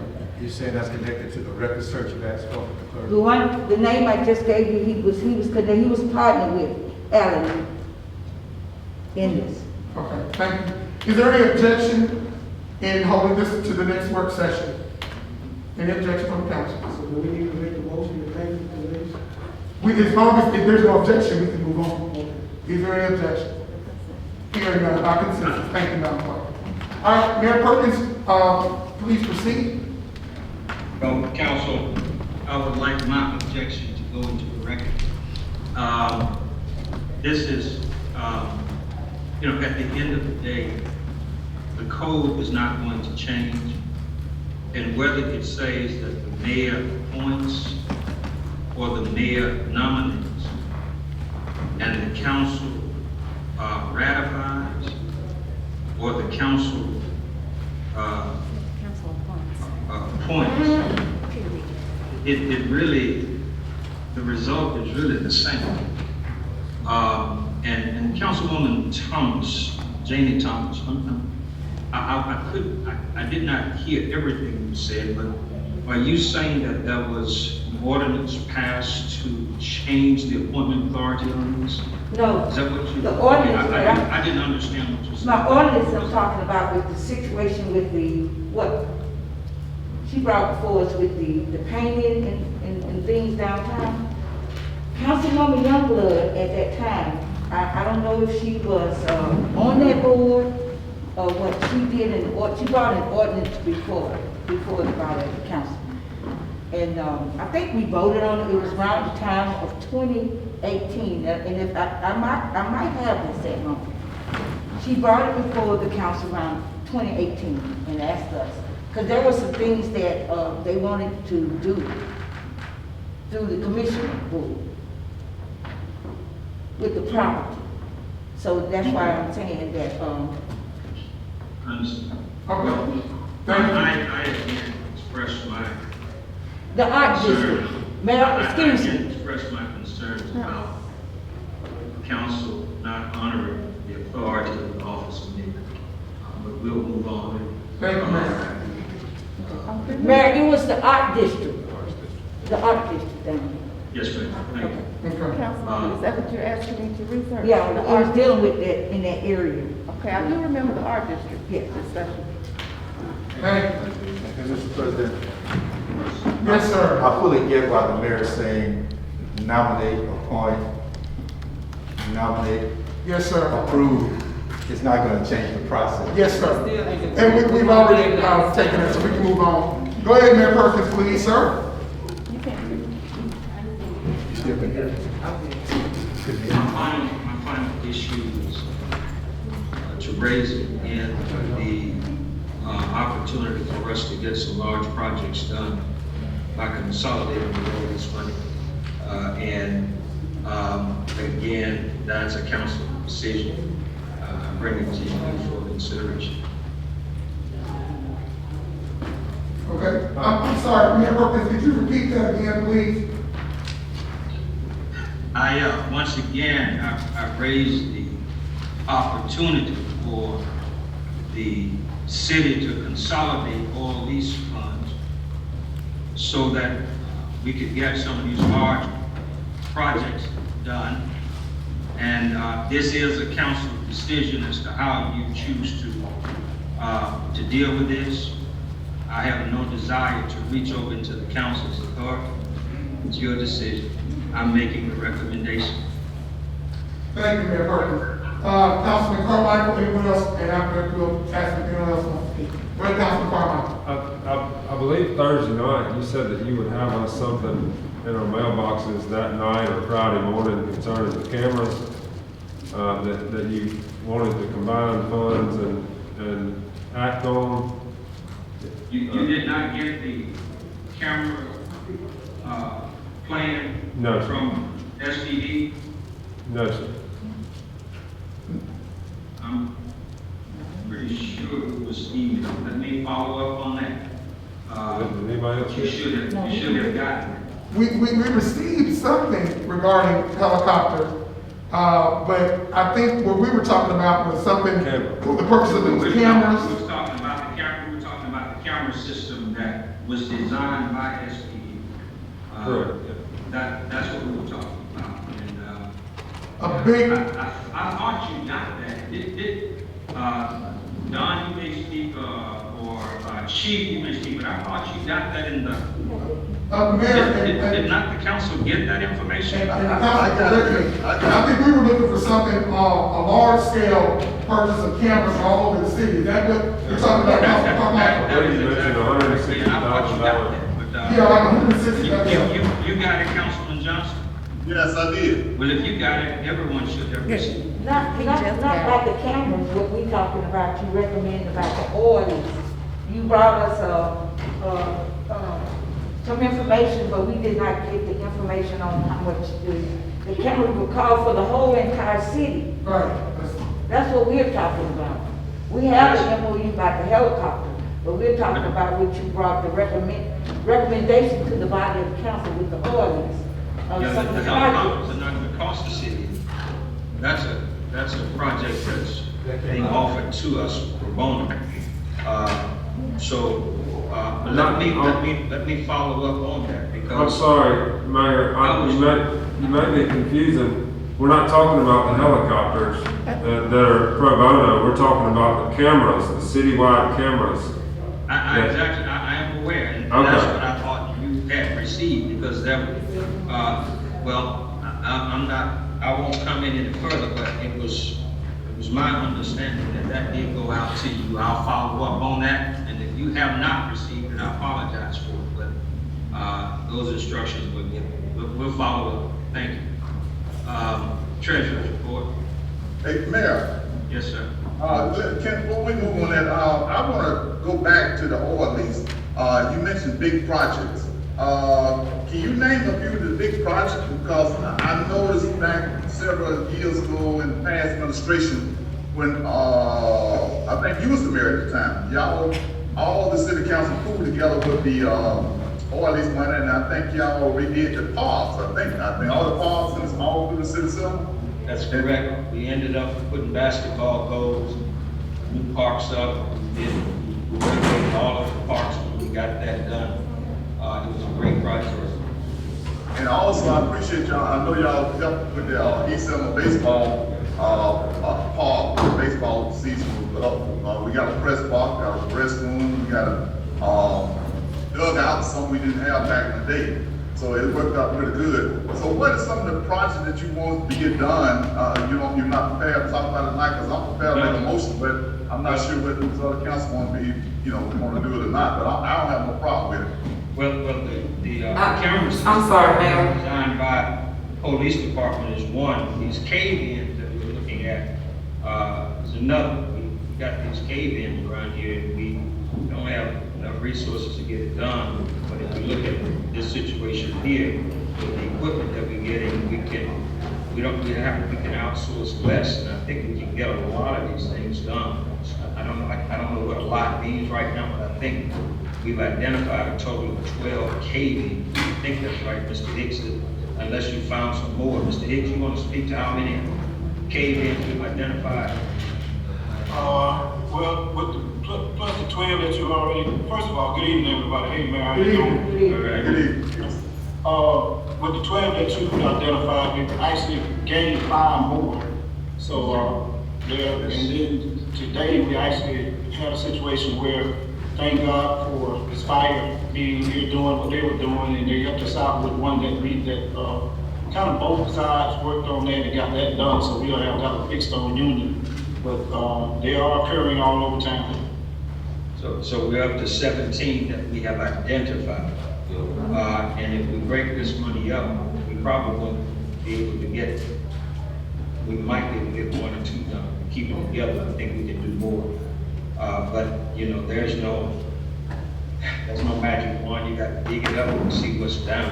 But bottom line is, I know we don't have enough money, but we break this money up. Well, I'm prepared, Hold on, let's say Councilman Johnson. Councilman Johnson. Councilman Johnson, hold on.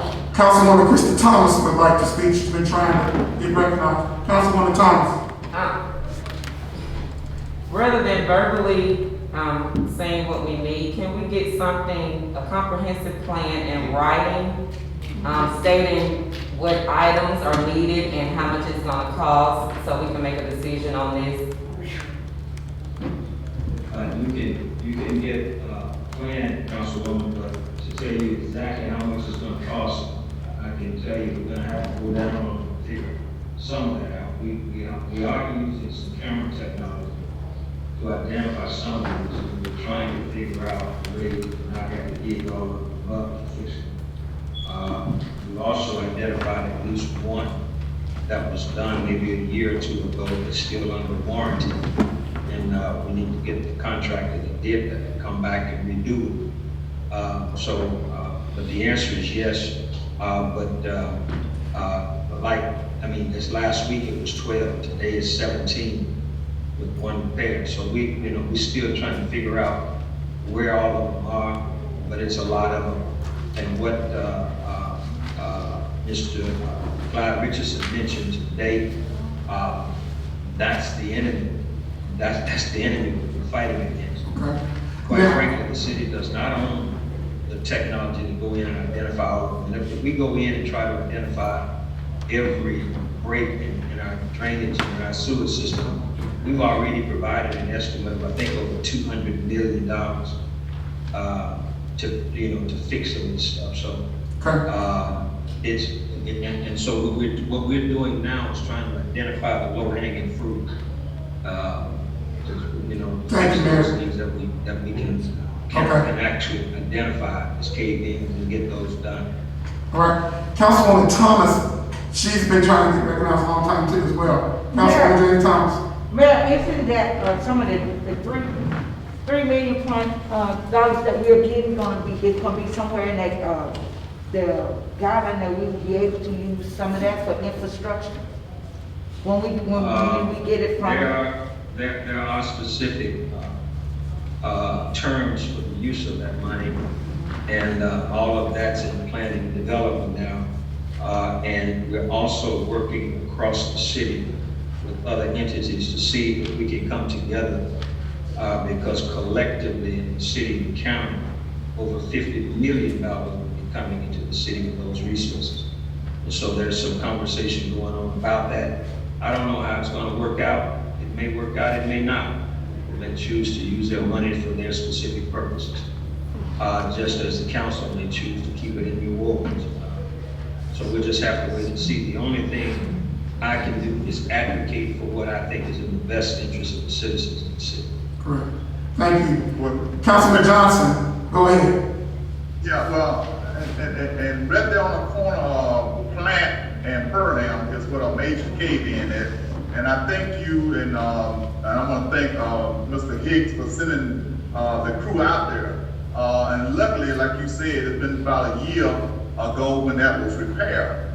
I think what they did was something like a liner. I think a liner, one line correct or something. But they did went down. They got a vacuum and sucked all the sand and stuff out of it and put a camera down there. And the good thing that we did use the camera, which I guess won't cost us anything, but we did find out with the problem. But that cave-in ain't getting no better, getting worse. So we hope and pray that we can get that done. Not just that area, but I'm pretty sure that I counted maybe 6 or 7 cave-in in Ward 8. And it ain't getting no better. So I'm willing to give my oil lease money up there, whatever it takes to do some major projects that need to take place. If it's not just in my ward, just whatever ward it is, we need to get this done. Your cave-in ain't getting no better. I just want people to understand and realize that this didn't just happen. And we're talking millions of dollars to actually fix this. And it's really, I'm a little irritated by some of the commentary I've heard. there seems to be this notion that the city should have this done right now. And I keep saying, this is not gonna happen right now. And we need to be mindful of that. I mean, these guys are actually they're doing a lot of work, guys. They are. And to have these kinds of conversations where we keep questioning what we're trying to get done in administration, it's frustrating. Thank you, Mayor. It's frustrating. I understand. And it is. I believe you. I understand. Yes. And all due respect, no disrespect meant here, but it was stated, and we can clarify this. Let's clarify this now, because you can't control what I hear.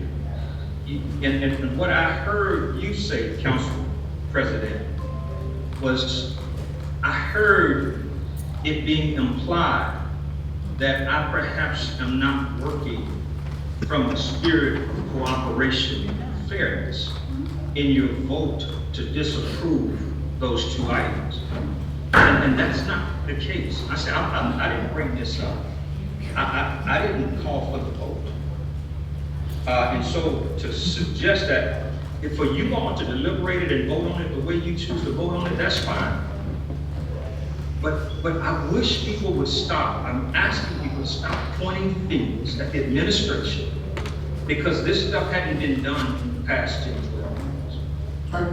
Thank you, Mayor. I'm not going to relitigate my vote.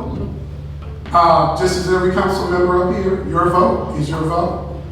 I said what I said, and I meant what I said. So thank you. And that's no way. I assure you, that's no way. But I made the statement, and how someone took it is how they took it. But I said, what I said. But can we and may we continue on with the agenda? Come on. Thank you. Good evening, everyone, again. Don't have a report this evening. Thank you. City Attorney.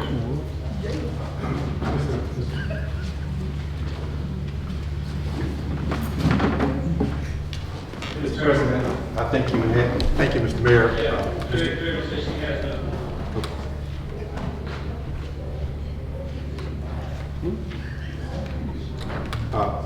Thank you, Mr. Mayor. Mr. President, I believe you covered 3 of the 4 items I had on my report last at the work session. Yes, sir. The only other item not addressed, I believe, is the MOU for PASS/COSPD collaboration, the helicopters.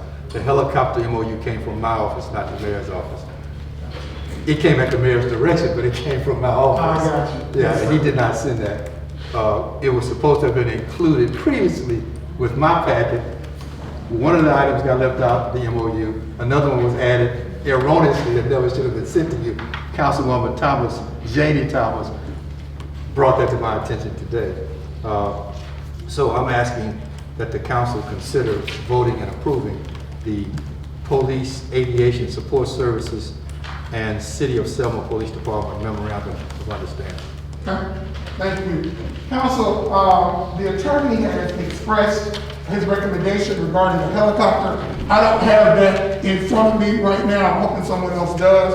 But at this time, is there any discussion regarding that recommendation concerning the helicopter that our city attorney just mentioned?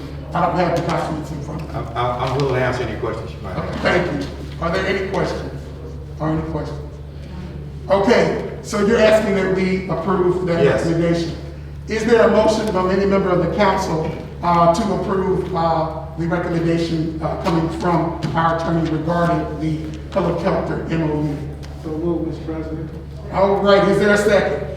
Okay, it was moved by Councilman Randolph and properly seconded by Councilwoman Janie Thomas to approve the MOU concerning the helicopter. Are we ready for the question? Roll call, Madam Clerk. President Young? Yes. Councilman Harville, Councilwoman Christie Thomas? Yes.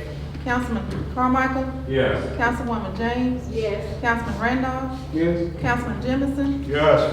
Councilwoman Jamie Thomas. Yes. Councilman Johnson. Yes. Thank you. And Mr. President, just so that it'll go down in the record this way, I would prefer it not be referred to as the helicopter MOU in the record, Yes, sir. rather than the Police Aviation Support Services MOU. Is there any objection to amending the statement? Is there any objection to amending? Can you repeat that again? The Police Aviation Support Services MOU. Thank you. Thank you. So the minutes will reflect that. Thank you. Thank you. Anything else? That's the end of my report. Okay, thank you, Attorney. All right, Mayor Perkins, anything else on the report, sir? This, you have anything to see?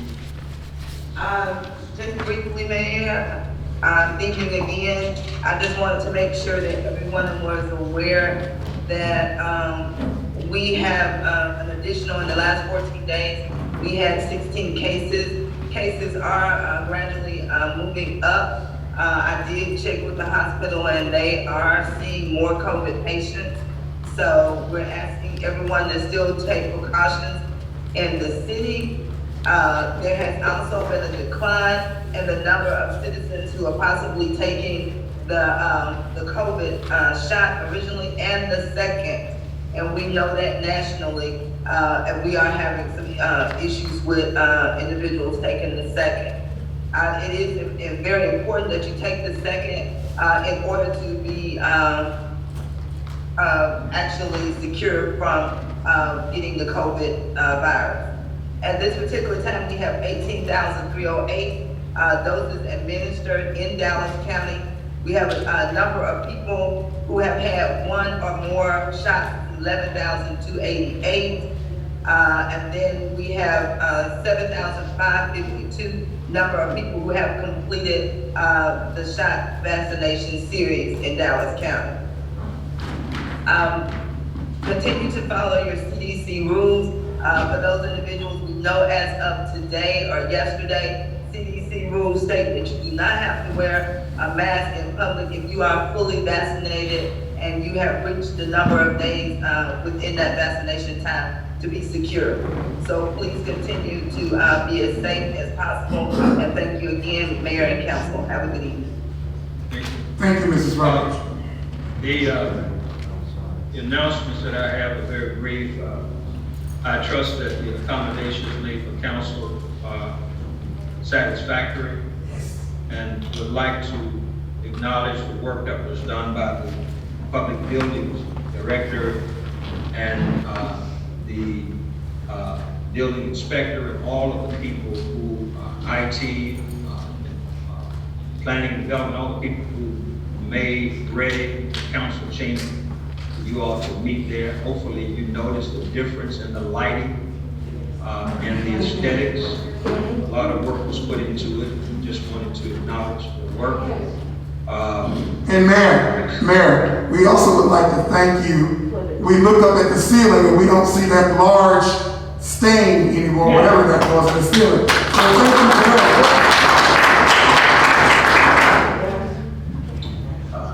Welcome again, public, the department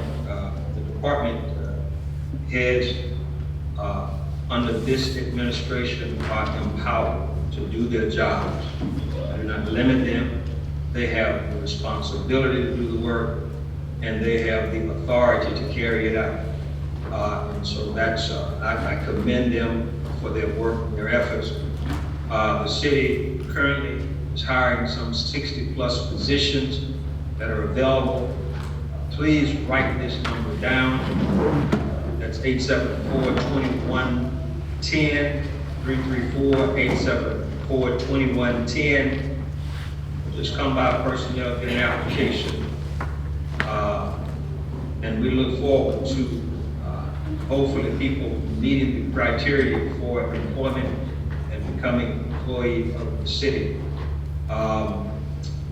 The state of the city address, I will be delivering that address on Thursday, the 27th. Thursday the 29th. I think that's the 29th. Yeah, the 29th, excuse the typo. Thursday the 29th at 6:00 p.m. in the Convention Center. Council, you have received, if you have not already, I think you have received your invitation to forward. Department heads have also been invited. It will be virtual, it will be carried by media, so look forward to just sharing with the public many of the things that have been done in the first 6 months of this administration and the direction that we're going as we move forward. That's all I have. One final thing, I want to thank Councilman Johnson. He didn't have to, propose or vote on Resolution 124 and Resolution 125. He did. I appreciate it, and I appreciate every affirmative vote. And I will continue to bring it to the council's attention. And perhaps one day, the council will see fit to allow me to do the job at the speed with which I think it can be done. Thank you. Thank you, Mayor Perkins. Now we'll go to the next item on our agenda. That's our committee reports. Are there any committees that would like to report at this time? Are there any committees that would like to report? Councilwoman Jane Thomas. Yes, I'm trying to get I was told from the department head of public building that, Mayor, I've been trying to get an appointment set up with the director of public building, and she said that we would have to get it through your office, to set it up, the company set up the meeting. Sure. Please, let's reach out to the office. Yeah, I did, I did call, and she was busy that day. I called the office to Don to speak to her, and Ms. Harris said she was busy, but she never did get back with me. And the reason why I want to have this meeting is because we're working together as a team through the committee, so we can know exactly what our city needs and what we need to get taken care of with the public building. So I'm hoping, Mr. Can you meet tomorrow? Can you meet can you do it on the phone, or can you do it on a lunch break? Thursday. Mayor, can we get one Thursday? And I think Mr. Councilman Harvey, he said he can do his probably. Secretary, did he say he can do it on the phone? I can't give you an answer right now, but we'll give you one first thing tomorrow. Okay, can you give me something tomorrow? Yes. Thank you. Great. Thank you. Any other committees would like to report at this time? Councilman Carmine. I don't have a report, but I do want to say I'm eager to get the remaining documents surrounding the garbage and trash codes so that we can have a meeting and try to get that worked out. I know that's a hot topic. So looking forward to getting those documents and getting to have a meeting on it. Thank you. Thank you. Any other committees like to report? Any other? Council, how soon can we have that meeting? As soon as we get the documents. Councilman Carmichael, can we meet and discuss all of these? Because I'm really not even totally sure what you're asking for. So there were some attachments. Maybe get together and we sit down and go over what we have, and then you can kind of share with me what else you need. Okay. Yeah, that's a good suggestion. Yes. Yeah, I had shared with Attorney Madison in that list that y'all sent out, there were attachments like A through F that we didn't have, and I wanted to have the attachments to the list so that we could discuss everything, fully. We did talk about it, but there's far more than the attachments too. That's, I think, what the mayor is alluding to. There's way more than the attachments. Okay. And I agree with the suggestion made by the mayor. I think it would be great as Public Works Chairman and the mayor if y'all do get together before the meeting. So I think that would be productive for us. So, yeah, okay. Oh, you're saying just us? Okay. You're saying you'd like to meet with me, Mayor? No, I would like to meet with the committee, and because I think all of us need to just sit down and do this. And there needs to be a we really want to move on this quickly, and I don't know that we are moving fast. I don't think we're moving fast enough. I agree, but there were so many references to attachments in that list that I feel like we need those attachments. I think he's agreeing with you, Councilman. I just think he wants clarification on what the list, or he can speak with Because you. y'all sent it to me. Y'all sent the list to us. No, I thought it was my understanding that he was asking for ordinances or historical data relating to the old garbage system and several other things. That's what I thought you were It's asking. the attachments that y'all said were supposed to be attached to the document that y'all sent us. Okay. I'm asking for all the supporting documents. And the fact of the matter is, Mr. President, they're not all generated yet. Okay, that's fine. Thank you, clarity, thank you. So I need those before we meet, I think. Okay, thank you. There is a need to meet though, because the council, you can assist with putting those together. I think we need to go ahead and have an initial meeting with the council and the administrative team that put this together so that we can actually walk through this and discuss what those documents even need to look like. I just don't think that it's a good idea to delay for that reason. That's just my opinion, Councilman. Okay, this is the first I've heard that, so I'll call a meeting. That we actually get together. Yes, sir. Okay, this is the first I've heard that reply, so I'll get with you about a meeting in the morning. Thank you. So you're all gonna meet first and then we're gonna meet with the No, we're just administration? gonna call a committee meeting and Okay. discuss all this. Thank you very much. Hopefully that will get us somewhere. We'll move on to any other committee reports. Hearing no other committee reports at this time, we'll go to unfinished business / new business. And I know that Councilman Randolph had something he would like to bring as new business tonight. Councilman Randolph. Yeah, Mayor, is Mr. Hicks still on the line? Yes. Yeah, council, are you aware that the state has some surplus property that they're gonna be put up for auction, but the city has the option to go in before the auction to purchase something. And so I'll talk to Mr. Hicks and, we will share information. And he was saying that they need some vehicles for public works, they need some vehicles for code enforcement office. So he talking about 5 or 6 vehicles for approximately, all the vehicles together is like $35,000. But the catch to it, we can't wait on the bid, the actual auction, because when we wait till the auction, we're gonna lose out because people gonna come in and overbid us. But the city can go in at this moment and just outright buy it at a cheap cost. So I was going to council to give the mayor authority to spend up to $35,000 for these new vehicles. Set aside y'all differences. I know people say, oh, you trying to give us some money. It's not about money. We trying to get vehicles to get stuff done in our city. And if you want to wait till the auction, wait till the auction. But you're gonna spend about 100-some thousand to maybe 40,000 or 50,000.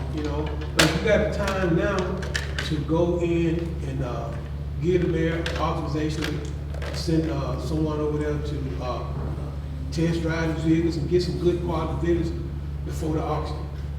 So, anybody have any comments on it? I mean, just. One question. Go to Councilman Thomas. Is this going on right now?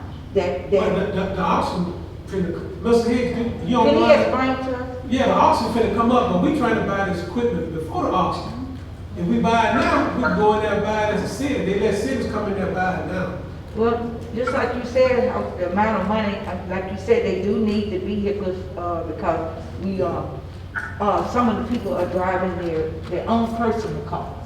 Mm-hmm. And they're putting more liability, we're putting, where an employee is working for the city and they're using their cars, especially the code enforcement.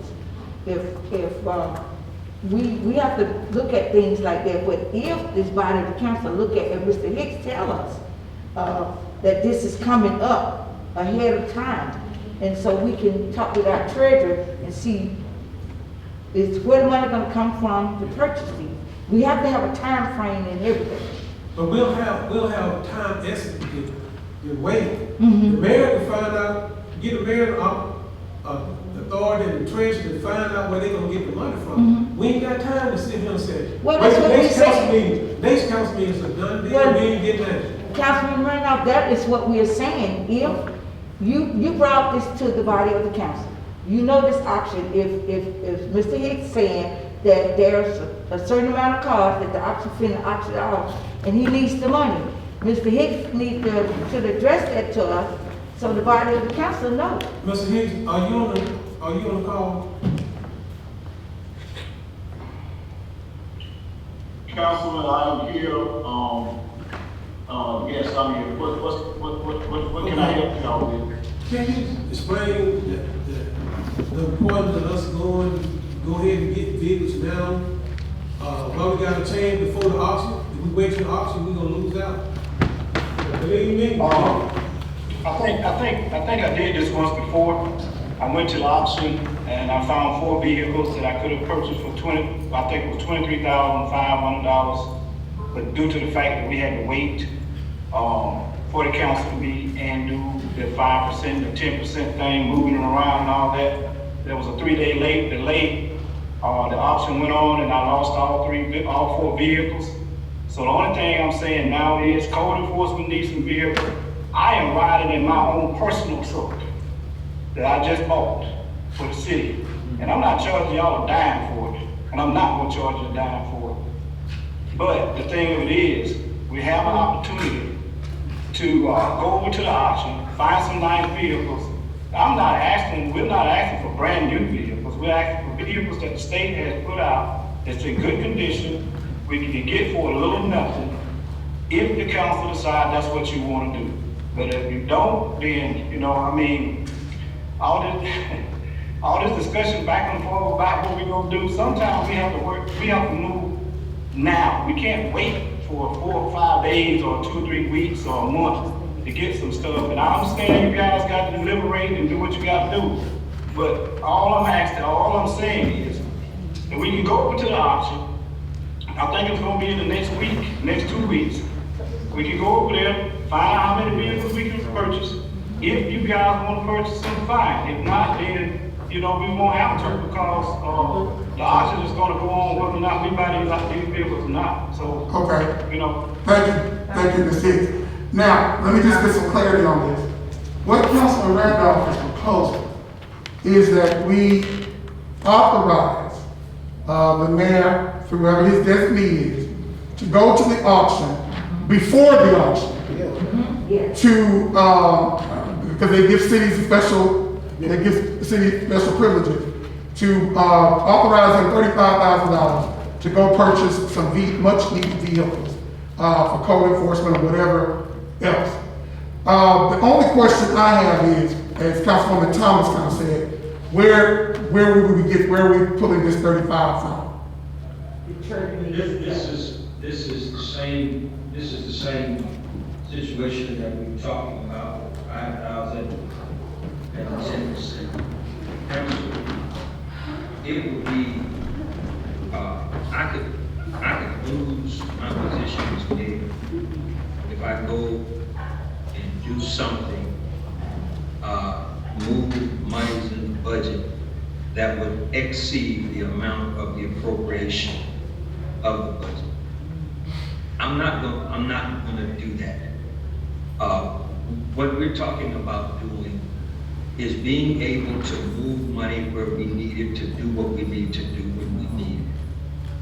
Because it's critical that we be able to operate like that. Listen, my name is not on a single check. My name is not, I don't sign checks. I don't touch money. So if this is about some perception that the mayor is a thief, and I've read all of that noise and all of that nonsense in social media, I reject it. And when the council have these deliberations, it seems to me that you're buying into it.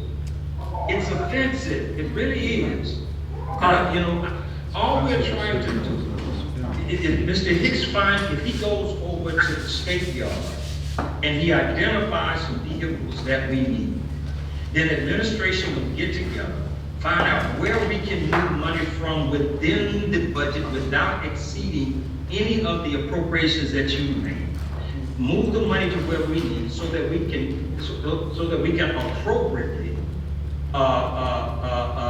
finance the transaction. It shows, it's going to show up in your financial reports. Even, you know, so but again, council, it's your decision. Okay, thank you.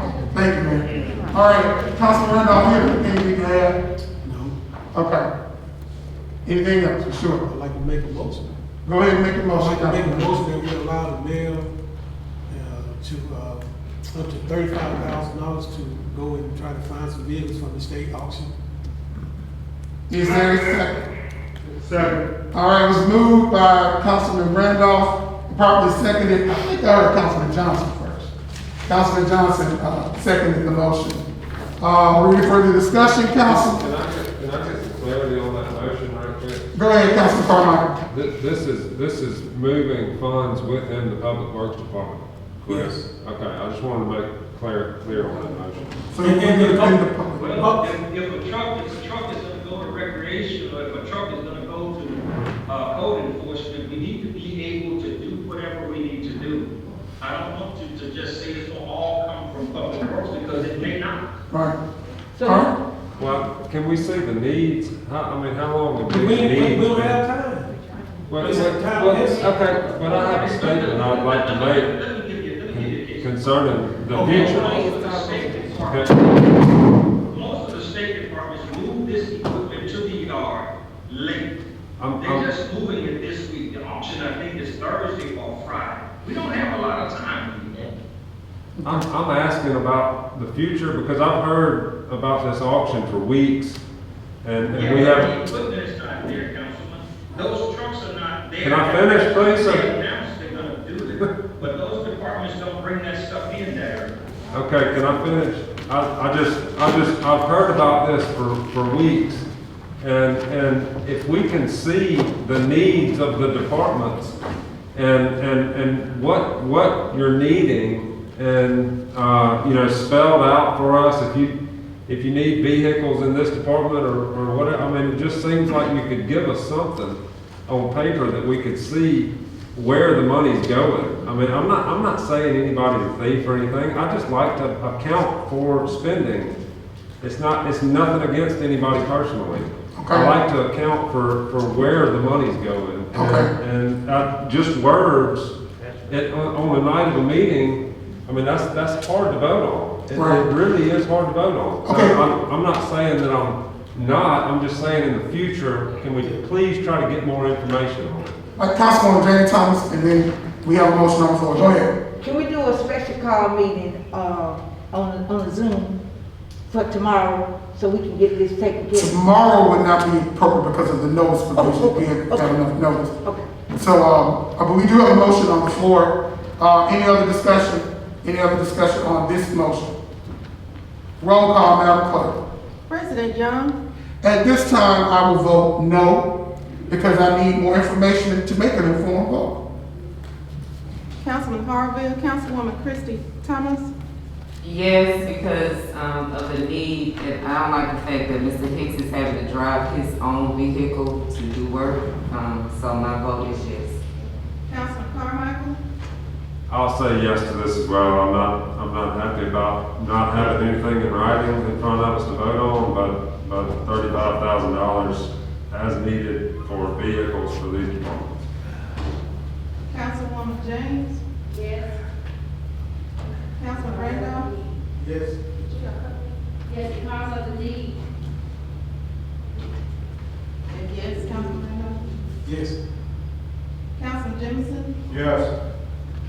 Councilwoman Jane Thomas, I'm gonna vote, in this vote, I wanna say it's because of the need and the liability of the employee driving their personal car, working for the city of Selma. And, make sure you put that in the minutes, please. Document in the minutes what I just quoted. Yes, ma'am. Thank you. Councilman Johnson? Councilman Johnson? I think he dropped off the Zoom and he's trying to get back in. Okay. Madam Clerk, could you read the results of the vote? Yes, sir. We have 6 affirmative and 1 no. Okay, the motion passes. $35,000 is authorized. Councilwoman Janie Thomas. I did want to ask the clerk, could you add in there, could the treasurer provide for us where this fund is coming out, let us know what line item is coming out of to the body of the council? That will be provided, Councilwoman. Okay. That's a part of the process. All right, thank you. All right. Mr. President? Yes, sir. I got one more. Yes, sir, Councilman Randolph. Okay, about a couple weeks at the last meeting, I talked about issue that was having on Primrose with the flood. Today, we got bids on to correct the problem. Even though Primrose storm drain was corrected, but it was bad down at between Selma High on Franklin, between Selma 6th Avenue and Memorial Avenue. And so I got I didn't get the bid. Mr. Hicks and Ray got the bid for $8,500, which is gonna be coming out of my oil lease to correct the problem, the flood behind Selma High on Franklin Street, Primrose, 6th Avenue. So I'm asking the council favor vote for allowing me to get $8,500 out of my account to fix the problem. This is out of your oil lease account? Out of my oil lease. Okay. All right. So then you made that motion? Yes. All right. Is there a second? All right, it's moved by Councilman Randolph, and probably seconded by Councilwoman Janie Thomas, to take an appropriation of how much was it, $8,500? $8,500 to Tri-County. To Tri-County, for the property in Primrose. What was that address? It's Primrose, between Primrose and 6th Avenue. Between Primrose and 6th Avenue. Behind Selma High School. All right. And I know the mayor said councilman can't make a contract. I'm not making a contract. We're asking the city attorney To make a contract. We're just approving. You know. He just made the point I was gonna make. Yeah. That the contract negotiation and execution itself be coordinated with the mayor's office. Yes. But he has the right, you have the right to offer the money from wherever you like. We're essentially approving the expenditure. Yeah, the money. Yes. All right. Yes, sir, Councilman Johnson.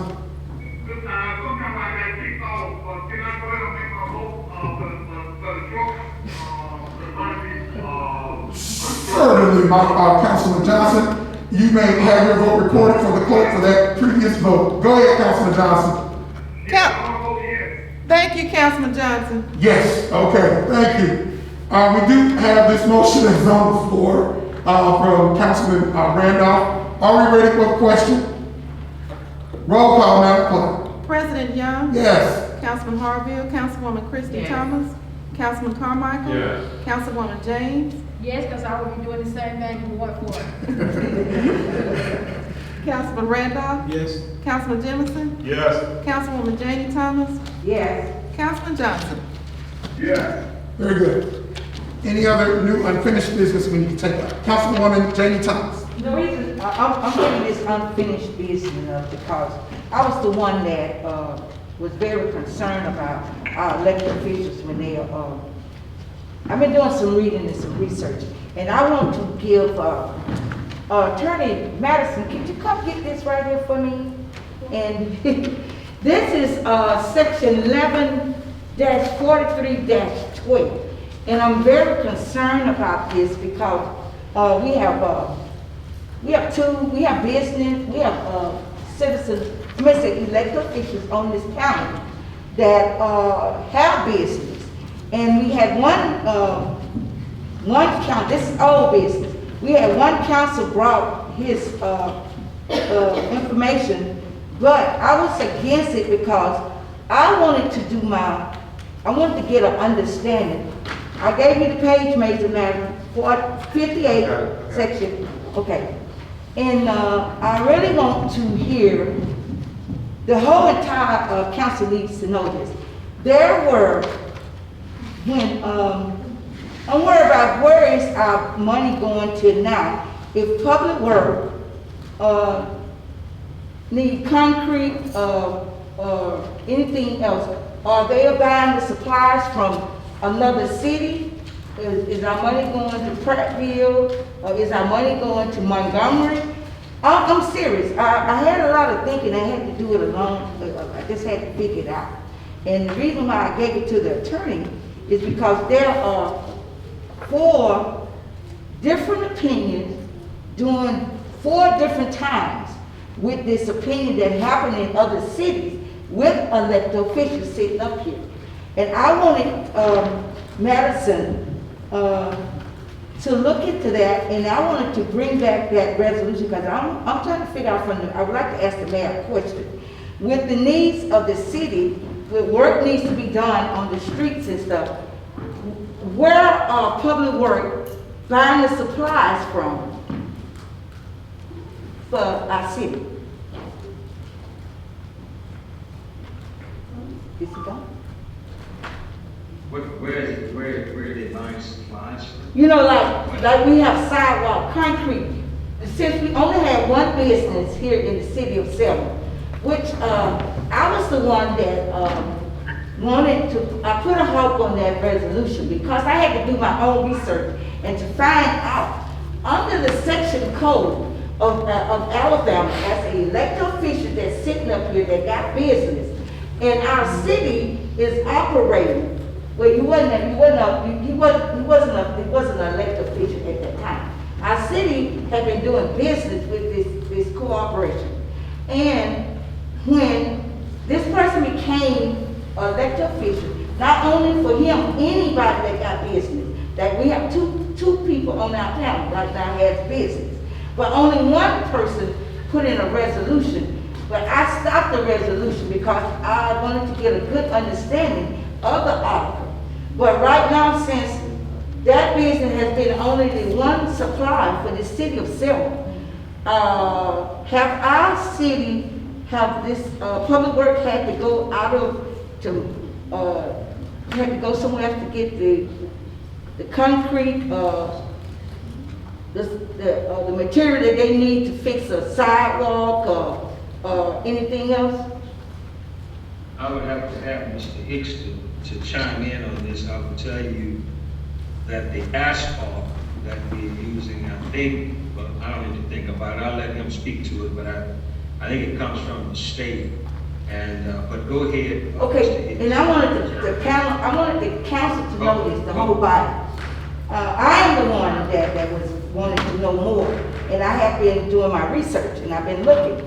And I know that the AG office has given 4 different opinions during different years. And what I would like for our attorney to do, because I held his resolution up, because I believe in knowing the facts before I give a vote. And I did my research, and I would like for our attorney to get some of those AG opinion on when we have an elected official that has a business that sits up here. I would like to see some of that, some of those opinion from the attorney, so then I can present my case to the body of the council why I did what I did. Attorney Madison? Oh, you asked me to read? No, I didn't ask you to read it. If you would like to, you can let them know. No, you asked me to get. Yes, can you read to the body? But I thought you were asking me, I may have mistakenly characterized what you were asking. Were you asking me to get the Attorney General's opinions that are listed here? Yes, and I asked you if you would, could you read that out? Sure. And the reason why people could understand why I did what I did. Can you hear? I asked the mayor one question too. I'm reading from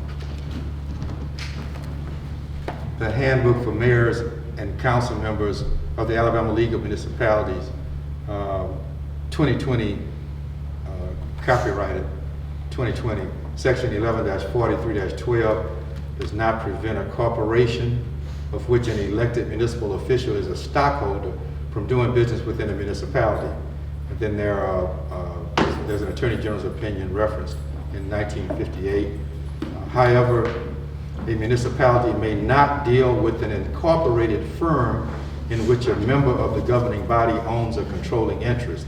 There's another Attorney General's opinion dated December 6, 1973, and a separate one dated April 6, 1976. A municipality may not do business with a corporation which is owned by the family of a member of the governing body. An Attorney General's opinion of March 8, 1974 is referenced. A council member may conduct business either by bid or otherwise with a separately incorporated municipal board. However, he or she may not vote as a council member on any matters affecting his or her relationship with the board. Attorney General's opinion 1997-213. There was some more yellow. I didn't know if you wanted to. Not that. It was that. And the reason why I asked you is because the 4 years that I've been up here, we never had that. And I wanted to get, I would like to, for you as our attorney, to get the opinion. So if any elected official that sits up here that got a business, that we should know what the opinion, what their opinion on doing business with the city. If I may, if I could just take that booklet across the office and copy that page, I'll have all of the Attorney General's opinions. And can you give it to me by the next work session? Which one? The This book? right here. The book or the No, Attorney not General's my opinion? book, not The Attorney General's opinion? Yes. I can do as fast as they send them to me. Yes, sir. Thank you. Thank you. Thank you. Any other unfinished new business? Any other, yes, Councilman Carmine? I just kind of want to make a request for a document, an official request. I think I made this Thursday, but I'm not sure if it was clear. I wanted to see the minutes on when the beautification account was set up, because it was my understanding that it was a rollover account, and if that's the case, then last year's funds should still be in that account. Let's see. Also, we have the minutes in our box that I had requested about the reimbursements of the COVID-19 funds, the federal funds. And it said, Councilwoman Benjamin stated that she would like to make a motion, which was seconded by Councilwoman Thomas, to approve to allocate funds for masks and PPE for COVID-19 for citizens of Selma, and that the city's general fund, in parentheses, emergency fund, will be reimbursed for the cost of said masks and PPE. A roll call vote was taken and motion passed with a unanimous vote of the council. So I just wanted to point out that it seems to me that those the funds that were spent for the COVID, the federal grant, that the reimbursement should have gone back into that emergency fund account. Thank you, Councilman Carmine. Any other unfinished business? Yes, Councilman Randolph? Yeah, this is my last time. I had talked to Mr. Hicks today about, I was gonna rent a backhoe to clean out some storm drains in my ward. And I just want the people of Elkdale and Doherty Avenue to know that we're working on getting your ditches clean. Mr. Hicks came up with a game plan today, and so in the near week or two, you'll be seeing your ditches dug out. Thank you. Any other unfinished business? Mr. President? Yes, sir. We discussed an executive session over a litigation issue. Are you still requesting? We definitely need it. If you want to defer it, we can, but we're gonna have to have it sooner rather than later. 8:48 p.m. We can do it whenever you prefer. I'm just saying we're gonna have to do it. Okay, we will defer at this time. Any other unfinished business? Go ahead. Can you give me the answer I asked for from Mr. Hicks. If they're still on. Mr. Hicks, you still on? Yes, he is still on. I'm still on. Yeah, can you give me that answer?